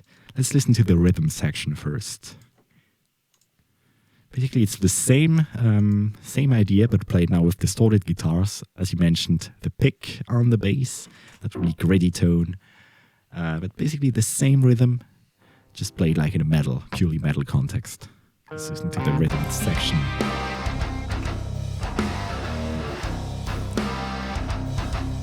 You see there's a lot missing here. The bass is there.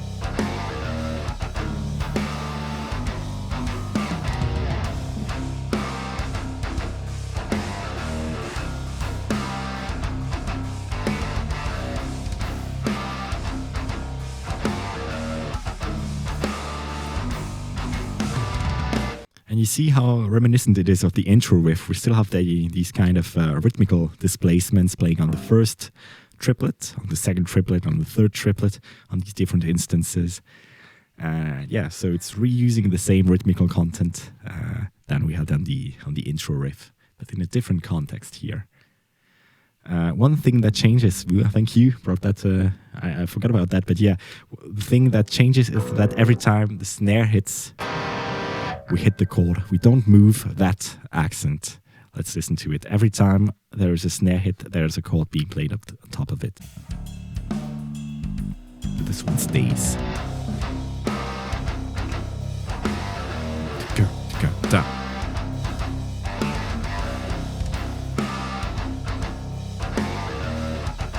Go. So this is a slightly different feel than the intro.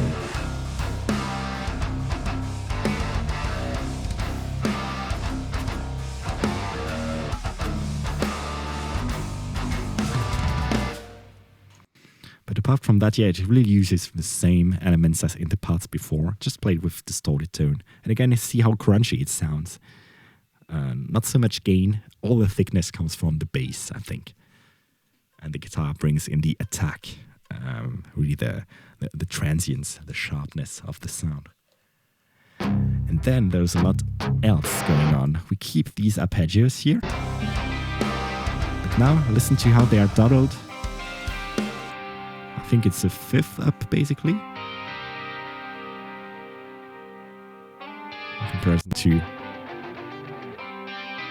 maybe just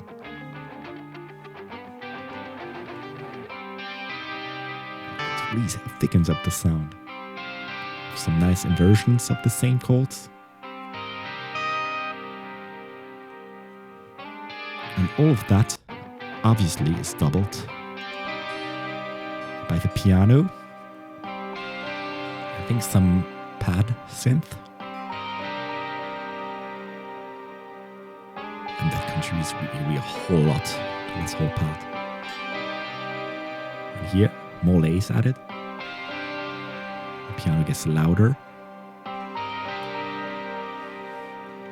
And one thing that is really important here is the delay on the piano, especially.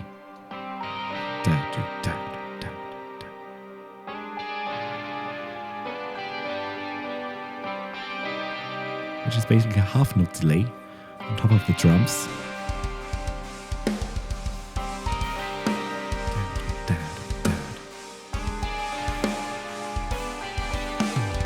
Which really keeps, fills also the space in between these notes.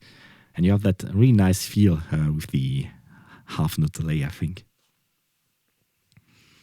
And yeah, you will see the massive difference these synths make in this whole part. Guitars are cool, but still, there comes all the thickness of the sound.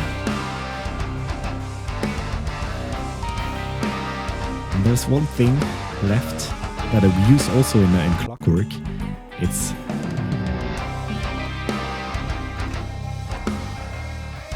some EBO guitars. Listen how they evolve in the second part. There's a second voice coming in. Even 3 voices, I think. Yeah. Really nice.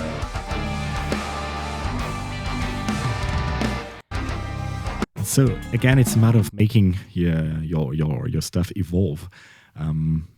we have the it started very minimalistic, and by adding layer after layer, it becomes this whole climactic section, which again I would name like a wall of sound, because it's so dense in terms of what's happening, but without having to rely on double bass or whatever. It's really, every instrument is quite open on its own, but the sum of it makes it all. I think you mentioned that, Ludo, earlier. It's like in the sum of the parts. Have you guys saw the music video for it? In that part, the climax part of the song, I think the director of the video he got it really right. I think all the other parts of the song are like grayish, kind of dark, and that part it goes very dreamy with a lot of colors, and I think he really got the right feel for it. I really love it. Yeah, and just when the whole part, this whole section starts, I think there's a drastic change. Yeah, that's it. Yeah. I think it is some picture of like a tree or something. I don't remember exactly. I have like this weird image in my mind, but it fits so well. Yeah. Yeah, he really managed to make that song into a visual thing. Yeah, Absolutely. and And I really love that video. if I would like to try to describe the mood of this part, I would call it like melancholic, but like in an uplifting way, if that makes any sense. Like uplifting melancholy. But that's how I would describe it. There's this.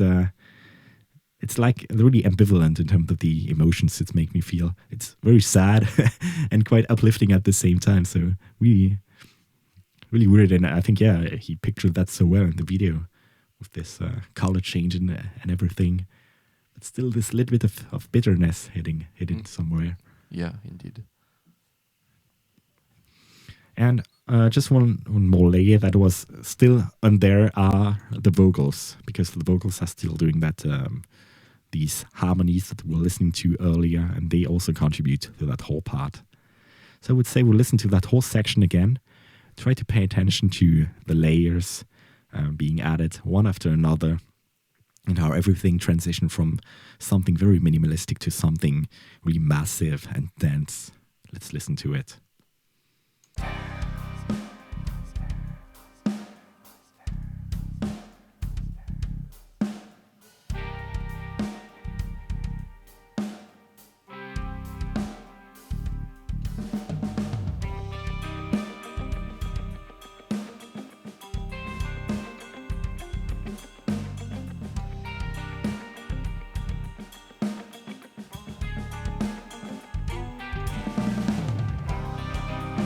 With thoughts of an original but a poiesis. The apostate left with a secret unsolved.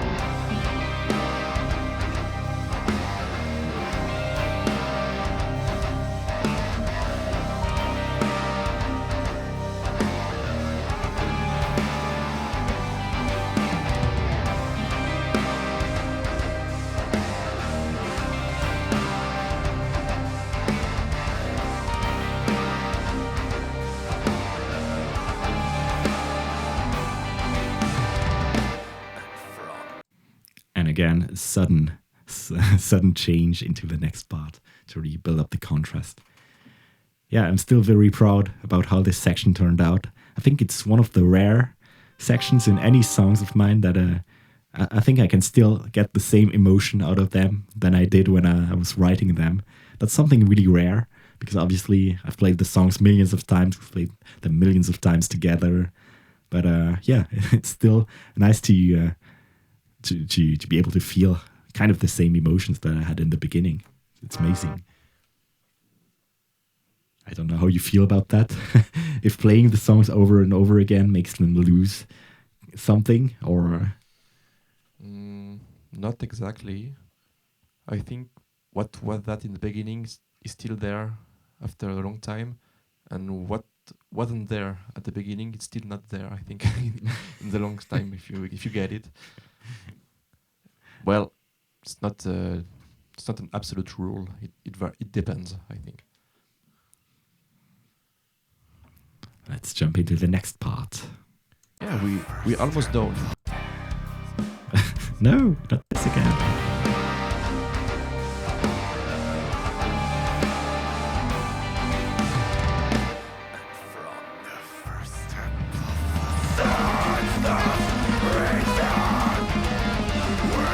Hello, Claudia.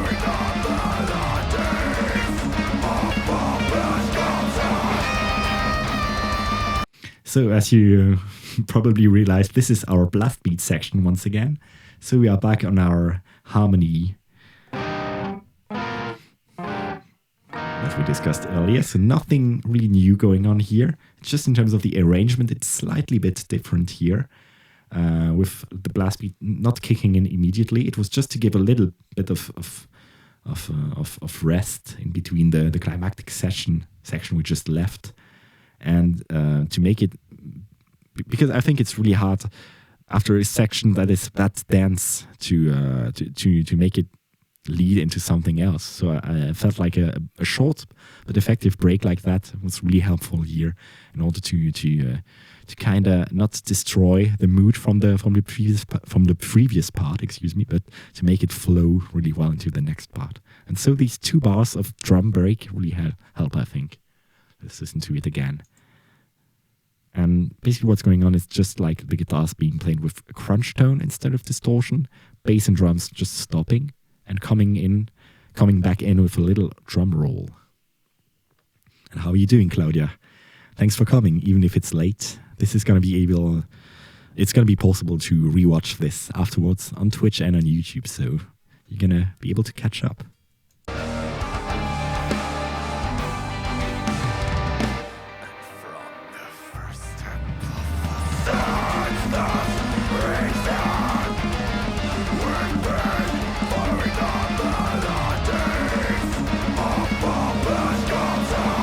And then this whole section serves as a background for the guitar solo.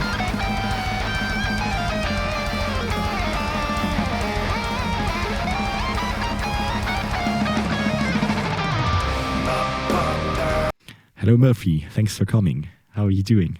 Hello, Tata Murphy. So what changes here? Nothing much apart from what we already discussed. Let's just have a listen at the vocals and pay attention to how they try also to mimic that kind of crescendo to get back into the full growl.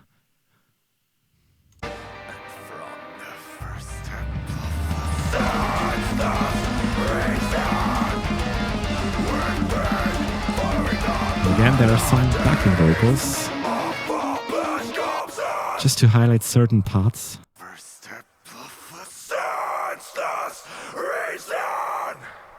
That nice stereo panning effect.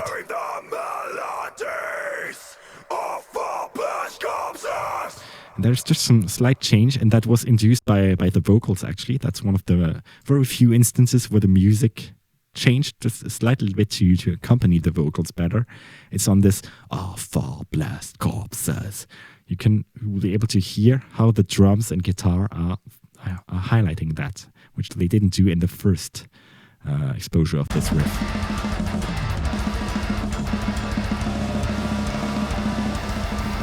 These are some slight details, but it really reinforces the power of that particular sentence. Far blast corpses, with the hits on the crash, the bass doing and the rhythm guitar highlighting these calls again. So let's just listen to that little transition once again.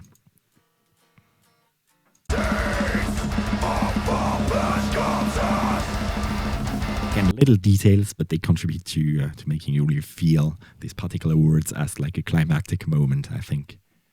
Yeah, and it adds a little bit of variety to the part. Yeah, the part that is otherwise like mainly like a stream of notes with blast beats and everything, we have these accents that really stand out, I think, as you said. And then we jump into the guitar solo. Amazing. So as I said, it's the same stuff. Let's just listen at the rhythm section. There's a slight little change in the drums. And in the guitars, I think the lead guitar might stop. If it's still there, don't remember. Yeah, it stops, obviously, to give room for the solo. And the drums still does a blast beat, but switches to the hi-hats. Yeah. So basically, yeah, this is a nice playground for a guitar solo. So what's going on in the guitar solo? Let's listen to it once again. It's not so common to have guitar solo on a blast beat. No, absolutely. And I don't know if we've done that in a previous song. Don't think so. And yeah, it's funny you mentioned that because no, I don't think we did that before. Because actually the solo is really jazzy in its approach. We're going to have a look at that. And it's played like over a blast beat, so I like the contrast. And the solo doesn't sound like aggressive or anything. I think it's really singing. Let's listen to it.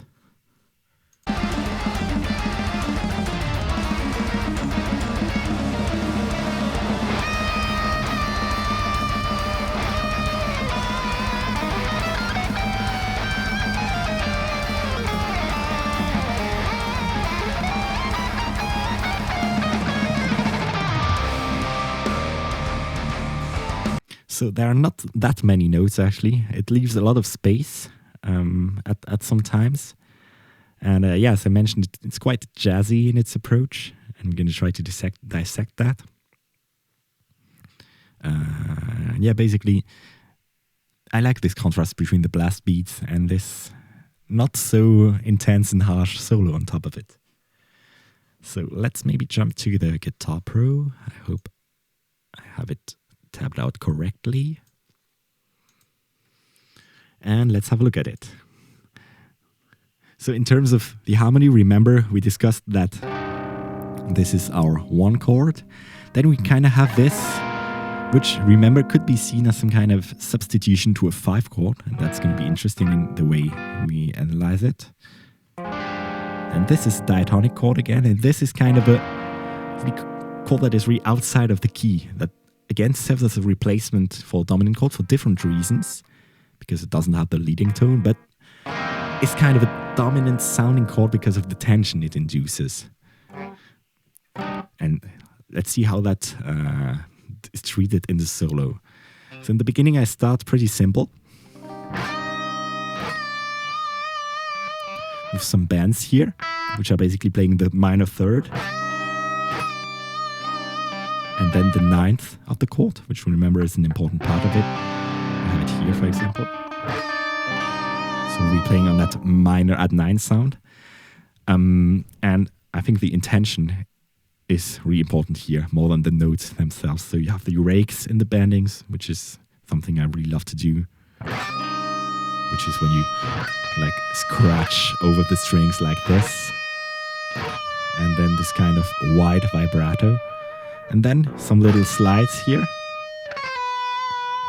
And here are some kind of jazzy elements with these kind of chromaticisms. Before I continue, I want to thank Nibartini for resubbing how many times? 8th time, yeah. Thank you very much. Actually, it's not Nibartini anymore. I think it's Teeny Nib. Teeny_nib. Amazing. Salut et merci beaucoup pour le soutien. So I was mentioning these little chromatic phrases here. Basically, chromaticism, what's important about that is always the note where you start and the note where you end. And everything in between, well, you can pass through every note, sorry. If you stop on the right one, for example, if I'm doing this, can you give me like a C chord?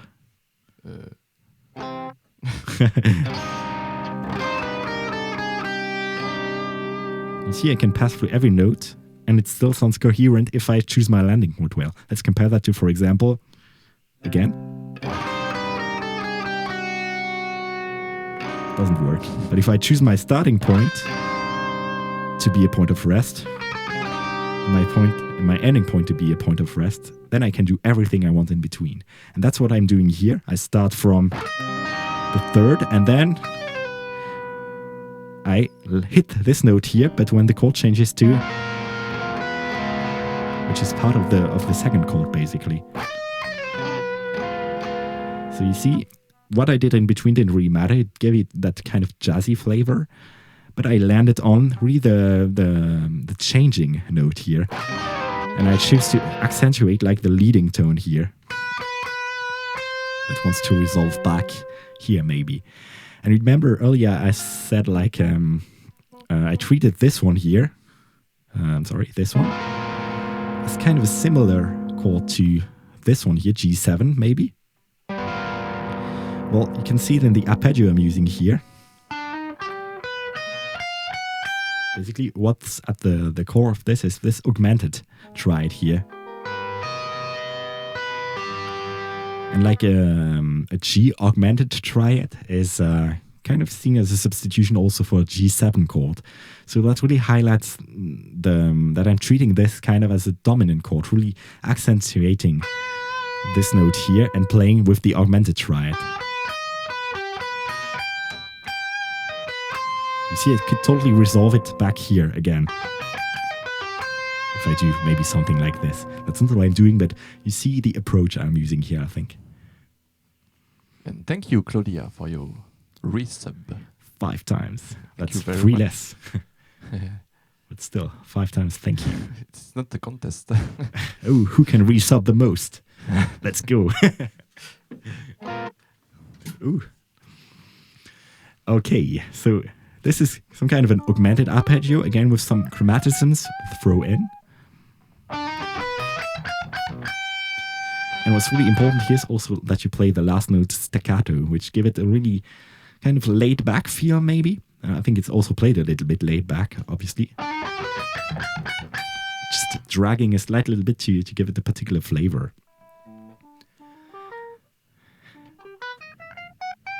And then, again I'm playing here. I'm highlighting the note G. We're still on this chord here. And the fact that I'm hammering the G, which is kind of the major 7th from this chord, really highlights the fact that I think of this particular section as kind of a 5 chord again. And so we have that kind of moment of tension in the solo with this augmented arpeggio. And this note that really adds a lot of it on top of the A flat chord. And then we land back into something more diatonical. So in the notes of the scales, of the scale themselves, with this horn here.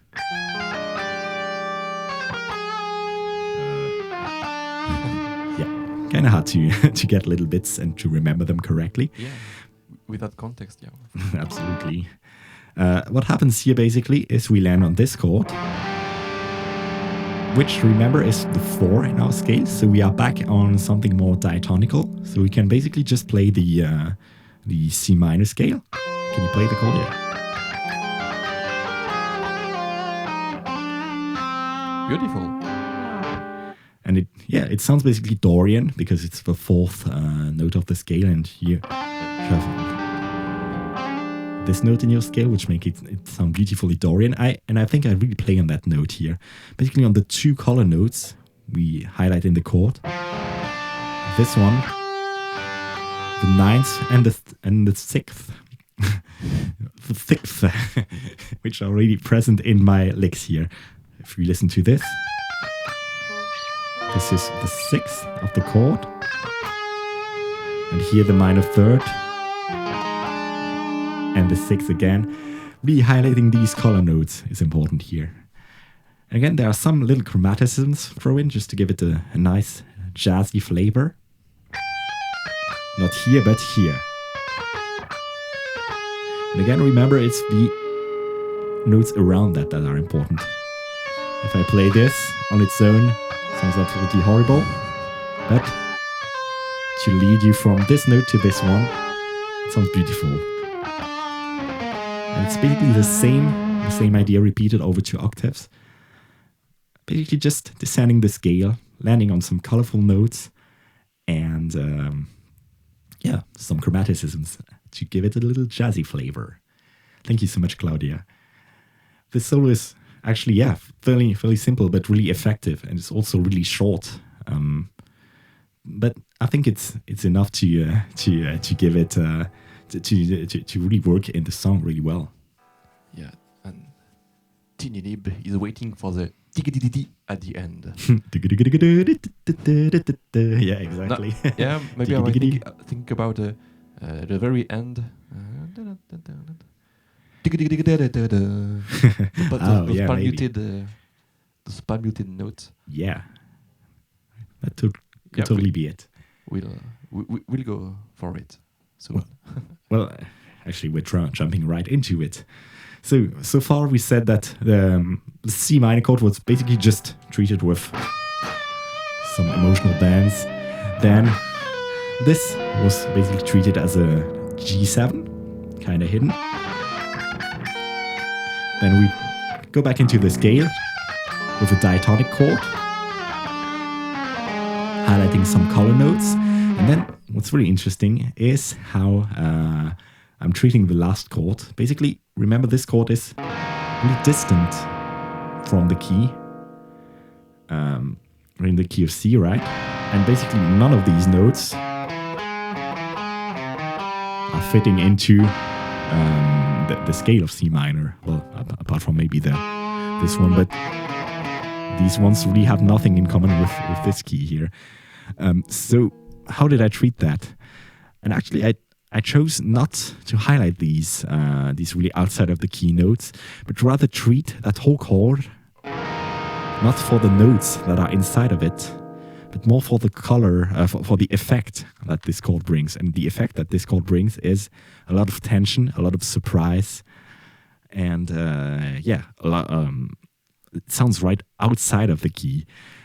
And I didn't want to use these particular notes because maybe it would have sounded a little bit clumsy just to play on the... if I do like a... can you play like C minor and then like D flat, this D flat chord? Yeah, something like that, yeah. It sounds really cheesy and a little bit bad. So I didn't really want that in my solo. And as I said, I really wanted to treat it more like the effect of what this chord brings. This chord brings color, brings tension. And so I wanted to have color in the phrase, but not necessarily by highlighting the tones that change from one chord to the next, the tones that are outside of the key, but again by using some rhythmical weird stuff, maybe with some staccato notes, some chromaticism, but not highlighting. That's not really the mood here, I think. And so what did I do? I don't remember. I start out like this, with this run here. Basically, here I try to accentuate one of the modulating notes, I think. This one here. But it's hidden in the run, actually. And actually, it's anticipated. You can see it is happening here, while the chord has not arrived yet. And that's kind of a subtle way to anticipate the next chord. Play one of the notes that are going to change. So this one. A little bit earlier, so that really it makes you anticipate the color that is to come. So basically, can you just like, I do the run, and you play the chord when I land here? Okay. So really, this note here being present a little bit earlier contributes to making you accept the new color better. But then you can see here what I do.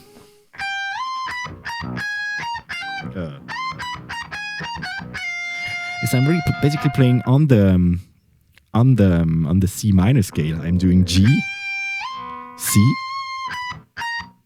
Sorry. And then I'm just basically playing with the C minor scale, but in a kind of weird way, throwing in some chromaticisms, throwing in some weird rhythms. So it feels colorful, especially on top of a chord that doesn't really belong in the key, while what I'm playing kind of belongs in the key, and the mixture between them creates this particular feeling here, I think.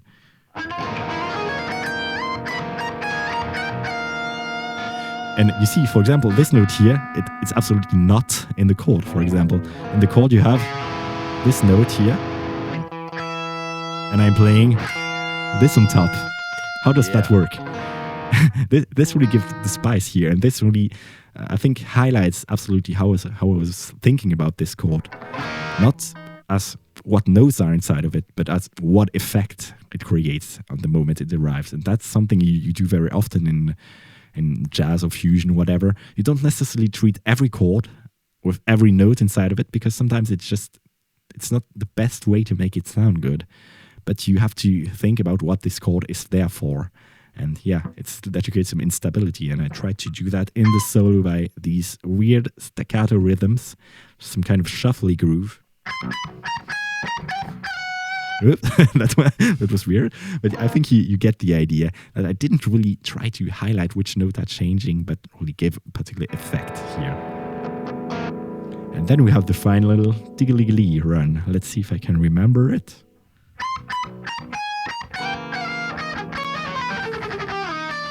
Oh, you have to throw in the G7 in the end, I think. Oh, okay. Yeah. The last Again? 2 beats, I think.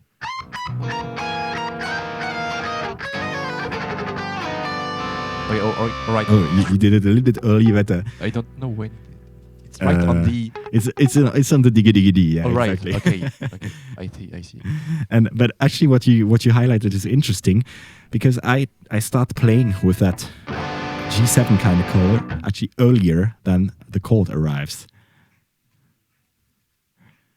And that's, again, proving the point I was making with this section here, is that you can announce a color in the solo before it occurs in the rhythm section. And that's what I'm doing here, because what I'm doing here basically in this solo is again throwing some chromatics inside of it, but I'm using the super Locrian or the altered scale.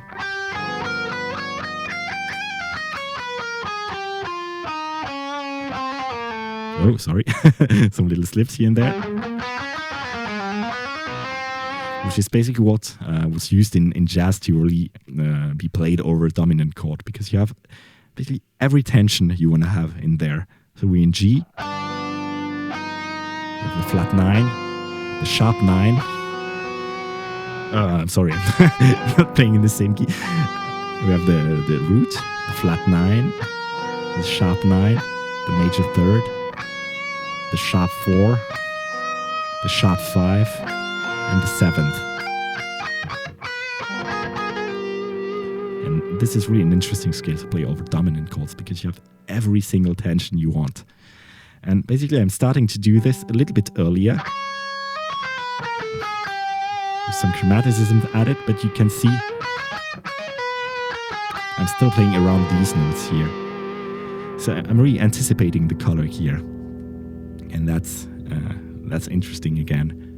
So as you saw, I didn't really treat the chord here, and then I straight anticipated the next chord with this. And I'm going to discuss the ending right away. But what were you thinking about here? Are you analyzing the solo that you improvised, or find by playing many times, or did you plan all of this? I'll put this another way. How many % in writing? How many was found fooling around? That's hard to say. It really depends. I think this might have started out from an impro. That's not always the time. That's not always the case when I write solos. Sometimes it is. And I think in that case, it definitely was.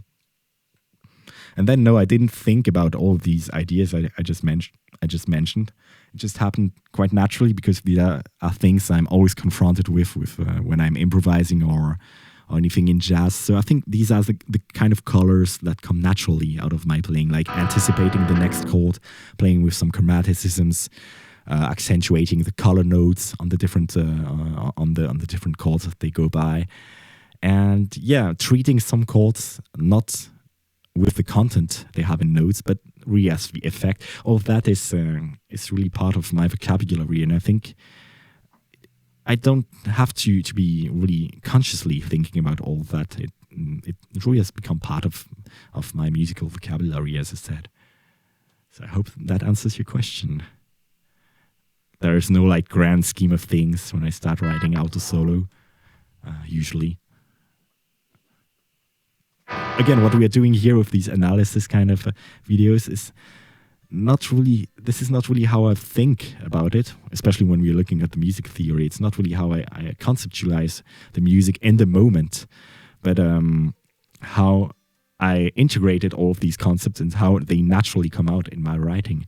I'm not like that, oh, I'm going to use like a flat 2 chord, a minor or whatever. I just these are colors I heard maybe before, or I heard similar colors. I analyzed them, and they've just become part of what comes naturally out of my brain, or sometimes my noodling or whatever. All of that analysis thing is just to make you understand why it works and not how I created it. Maybe in the more production arrangement stuff that we looked into, there's more of that thought process going on with all the layers being added, but not so much in the like music theory part. This is just something I learned and that I totally adopted as part of myself. Hope that enlightens you a little bit. And let's just right into this.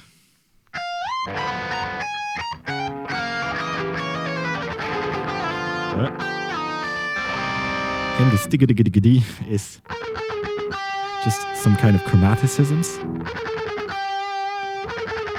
Landing on the G, again, target note, very important. And then what I do here is basically that I'm arpeggiating a minor and minor arpeggio with some kind of nice inversion. And again, let's see when exactly I do this. I do this right before the chord hits. The chord hits at this particular moment, but I'm anticipating that. Yeah. So again, I'm announcing the color a little bit earlier in my solo. And you see it feels like that you're more into what's going on, that you're not reacting to the chord progression, but that you are actively contributing to the chord progression, that you're aware of what comes next and actively playing a role into that direction. Like maybe a drummer would do with like a drum roll. The drum roll is supposed to like end this part, transition to the next part. It's the same thing, the same way that you can approach like writing a guitar solo or improvising a guitar solo. You can anticipate the next color because it makes you more actively involved in what's going on, and not like, oh, there's a new chord happening, I have to play this note. There's a new chord happening, now I have to play this note. There's a new chord happening, I have to... You get what I mean? You can really give the feeling that you can anticipate what's going on and that you know what you're doing just by maybe adding like the notes a little bit earlier than when the chord actually occurs like this. And that's something, that is done a lot in jazz fusion and maybe not that much in metal, where I find often like in metal solos you have like a chord going on, you play for 2 bars, then new chord going on, like new riff, new idea, and it's really like built in blocks and not flowing together. And I'm totally guilty of that also sometimes. And I think, like improvising a lot helps you to really build phrases that flow over the chords instead of like reacting to the chords. Does that make sense? Yeah, sure. All right. Is it played by just pan-muted things? The first time I've heard it, I thought it was like a kill switch or something, or even just edited. It was maybe just edited in the mix, but yeah, I think I know what you mean. I think the point was to have the palm mutes to sound really staccato, yeah, like indeed. really diggy, like you said in Martini. Yeah, at first it reminded me of Acroasis solo. Do you see the part? Something like that, which is actually played with a kill switch. But I was wondering if you try to maybe make it sound like it. Yeah, actually, when you palm mute on like the G string and below, it usually sounds really percussive. Yeah, exactly. And that's really the feeling I was aiming for. And for this whole phrase as a whole, I think there's a lot of stuff going on rhythmically. You have the fast run, then kind of shuffle kind of stuff going on here, very bouncy. And then you have some of these really palm muted stuff, heavily palm muted.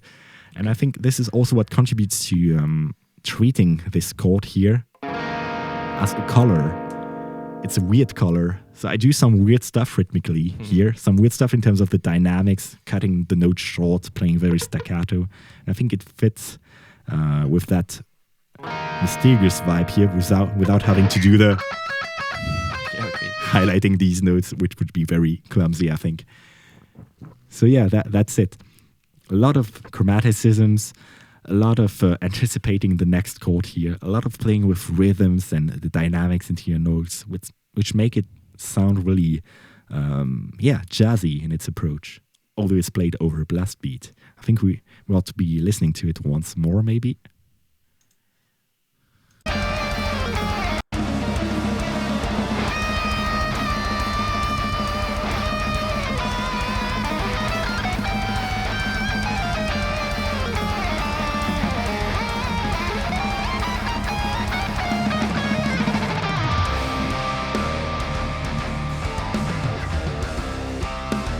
All right. So I hope that helps to understand the thought process that goes into a solo like this. And even if it was not improvised in the first place, or at least parts of it were not, parts of it were definitely, the thought process behind this is really similar to what I would do when I'm improvising. Only I can take more time to really find the ideas I like the most. Something that's sometimes hard to do while improvising, especially when you have to put a lot of ideas into such a short amount of time and with such a dense background. You have a blast beat going on and everything, so you have to.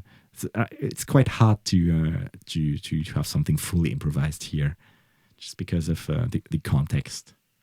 Thank you, Nibatini. And finally, we're at the final chorus, and there's not much changing here. Let's listen to it, and let's try to find what's changed.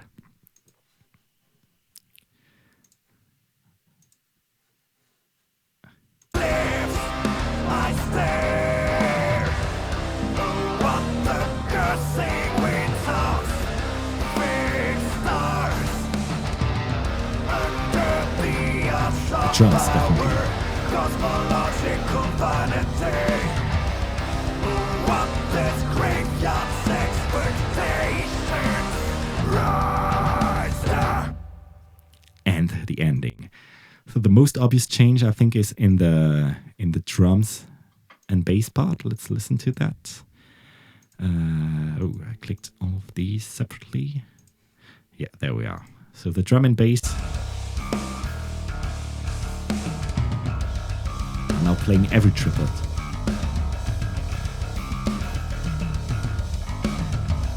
We still have the toms and everything.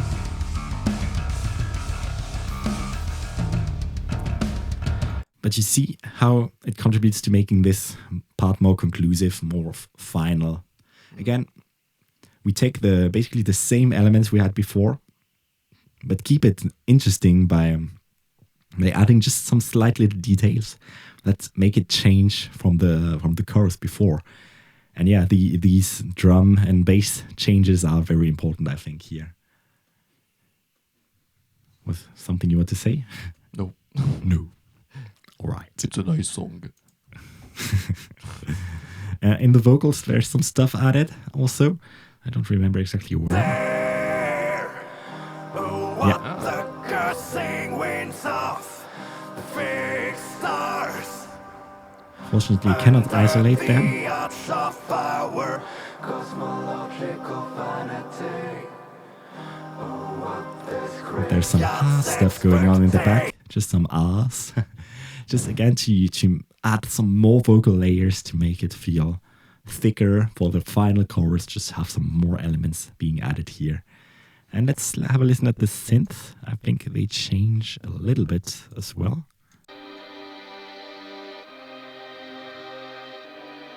Yeah, there's definitely some more stuff going on. I think some strings have been added that weren't there before. Again, to make it feel a little bit more climactic. And I think the important part that we have to keep looking at is the very ending. Because remember, we ended all our choruses with something like this. And let's have a listen at how we treated it this time. Maybe just the rhythm section.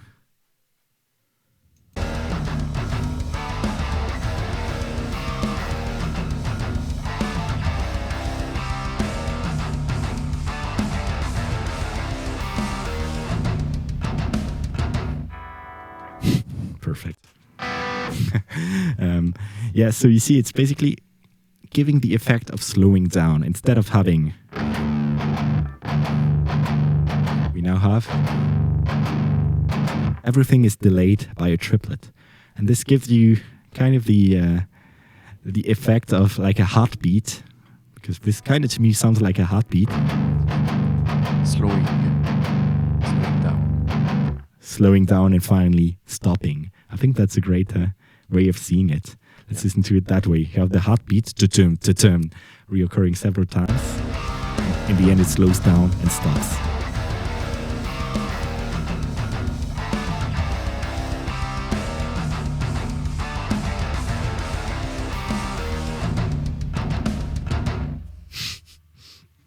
Yep. And again, it's pretty conclusive, using the same musical idea, but with a slight variation, which make it feel more final. And I think it's particularly interesting to have a look at it in comparison with the lyrics and also the theme of the music video, because the lyrics deal about basically the experiencing death and all that kind of stuff. And so having this metaphor of the heartbeat at the end stopping is, I think, quite fitting here. Again, one way the music influenced, I think, the lyrics and the music video content later on. And also the vocals are a little bit different just on this last phrase, with the I stare being shouted this time instead of being whispered.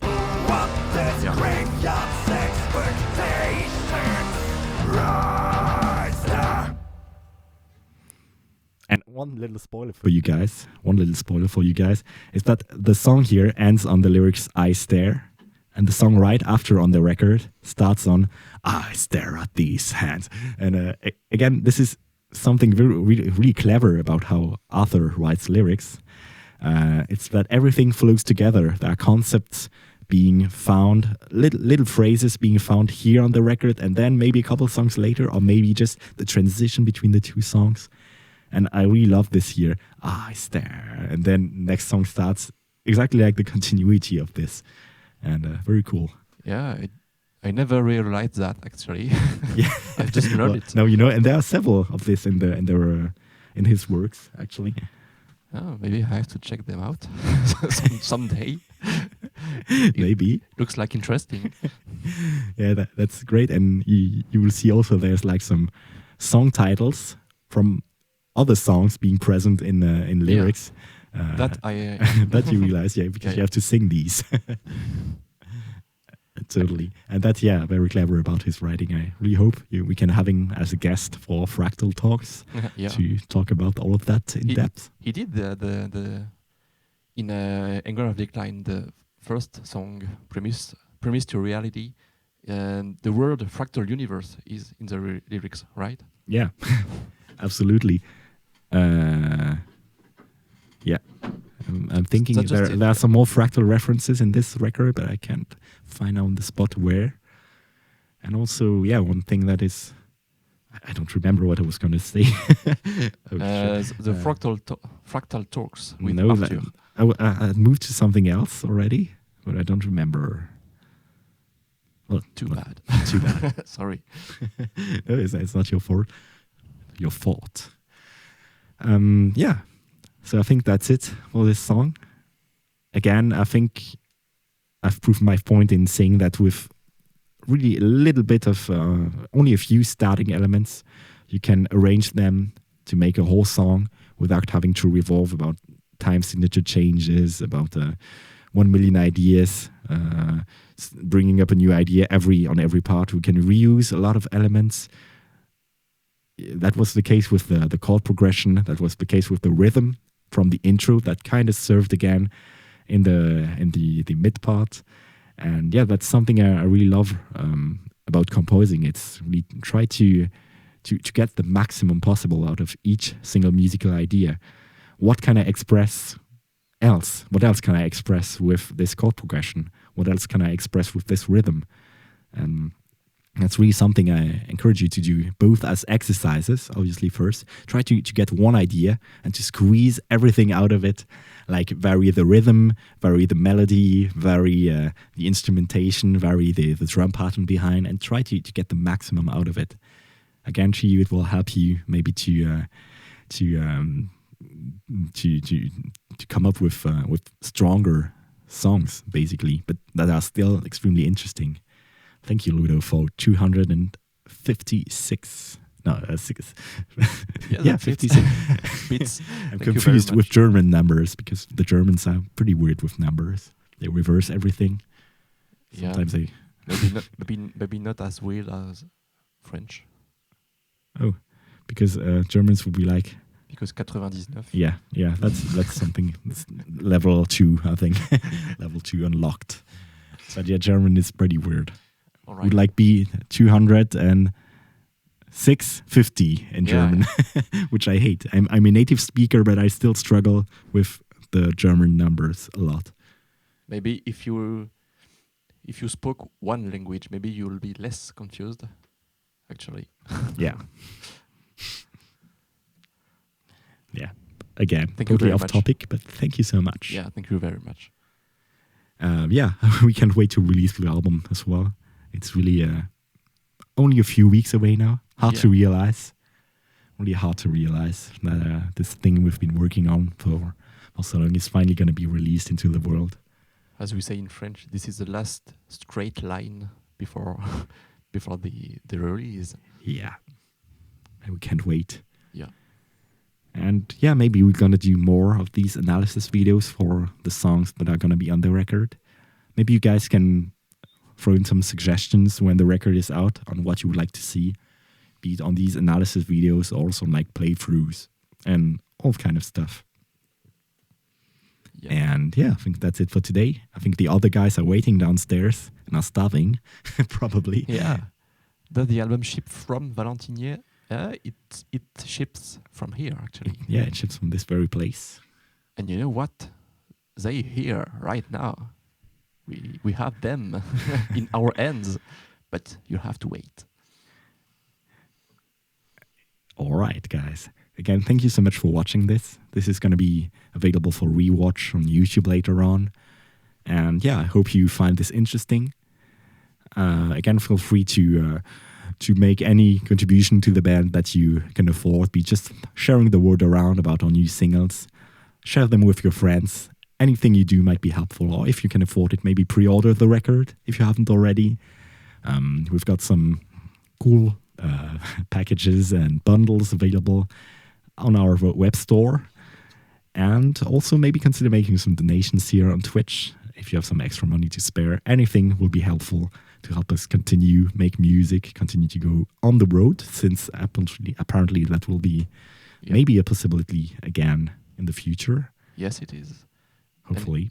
And if you feel like to, don't forget we have the challenge for that very song. All you need is just a guitar tuned to B, E, A, and that's it. You don't need the other strings. Just play the first riff. Post your video, tag us. Don't forget to write the hashtag Symmetrical Guitar Challenge, and maybe you'll win a signed CD. So that means basically you can play it on a balalaika, on a ukulele, if you tune it right. I thought of playing it on the balalaika. should Maybe do I will do it. Your guitar is broken. Oh. Oh, sorry. Well, maybe try to sing it or whatever.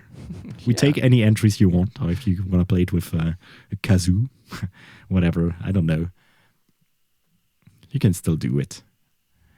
All right, guys, thank you so much for watching, and we hope to see you maybe on the upcoming streams, or maybe even on an upcoming show. If some of you can make it to our release party on July the 3rd, so basically only 29 days away from now, that would be great. In the meantime, we will keep releasing more content. There's something more coming up early next week and the week after for you from other instruments. And yeah, meanwhile, stay tuned, follow us on other social media, and have a nice evening, of course. Thank you very much, every one of you. Thank you, Cyril, for your 3 bits. Thank you very much. Seems good one. And yes, And see you guys. See you later. Goodbye. Cheers.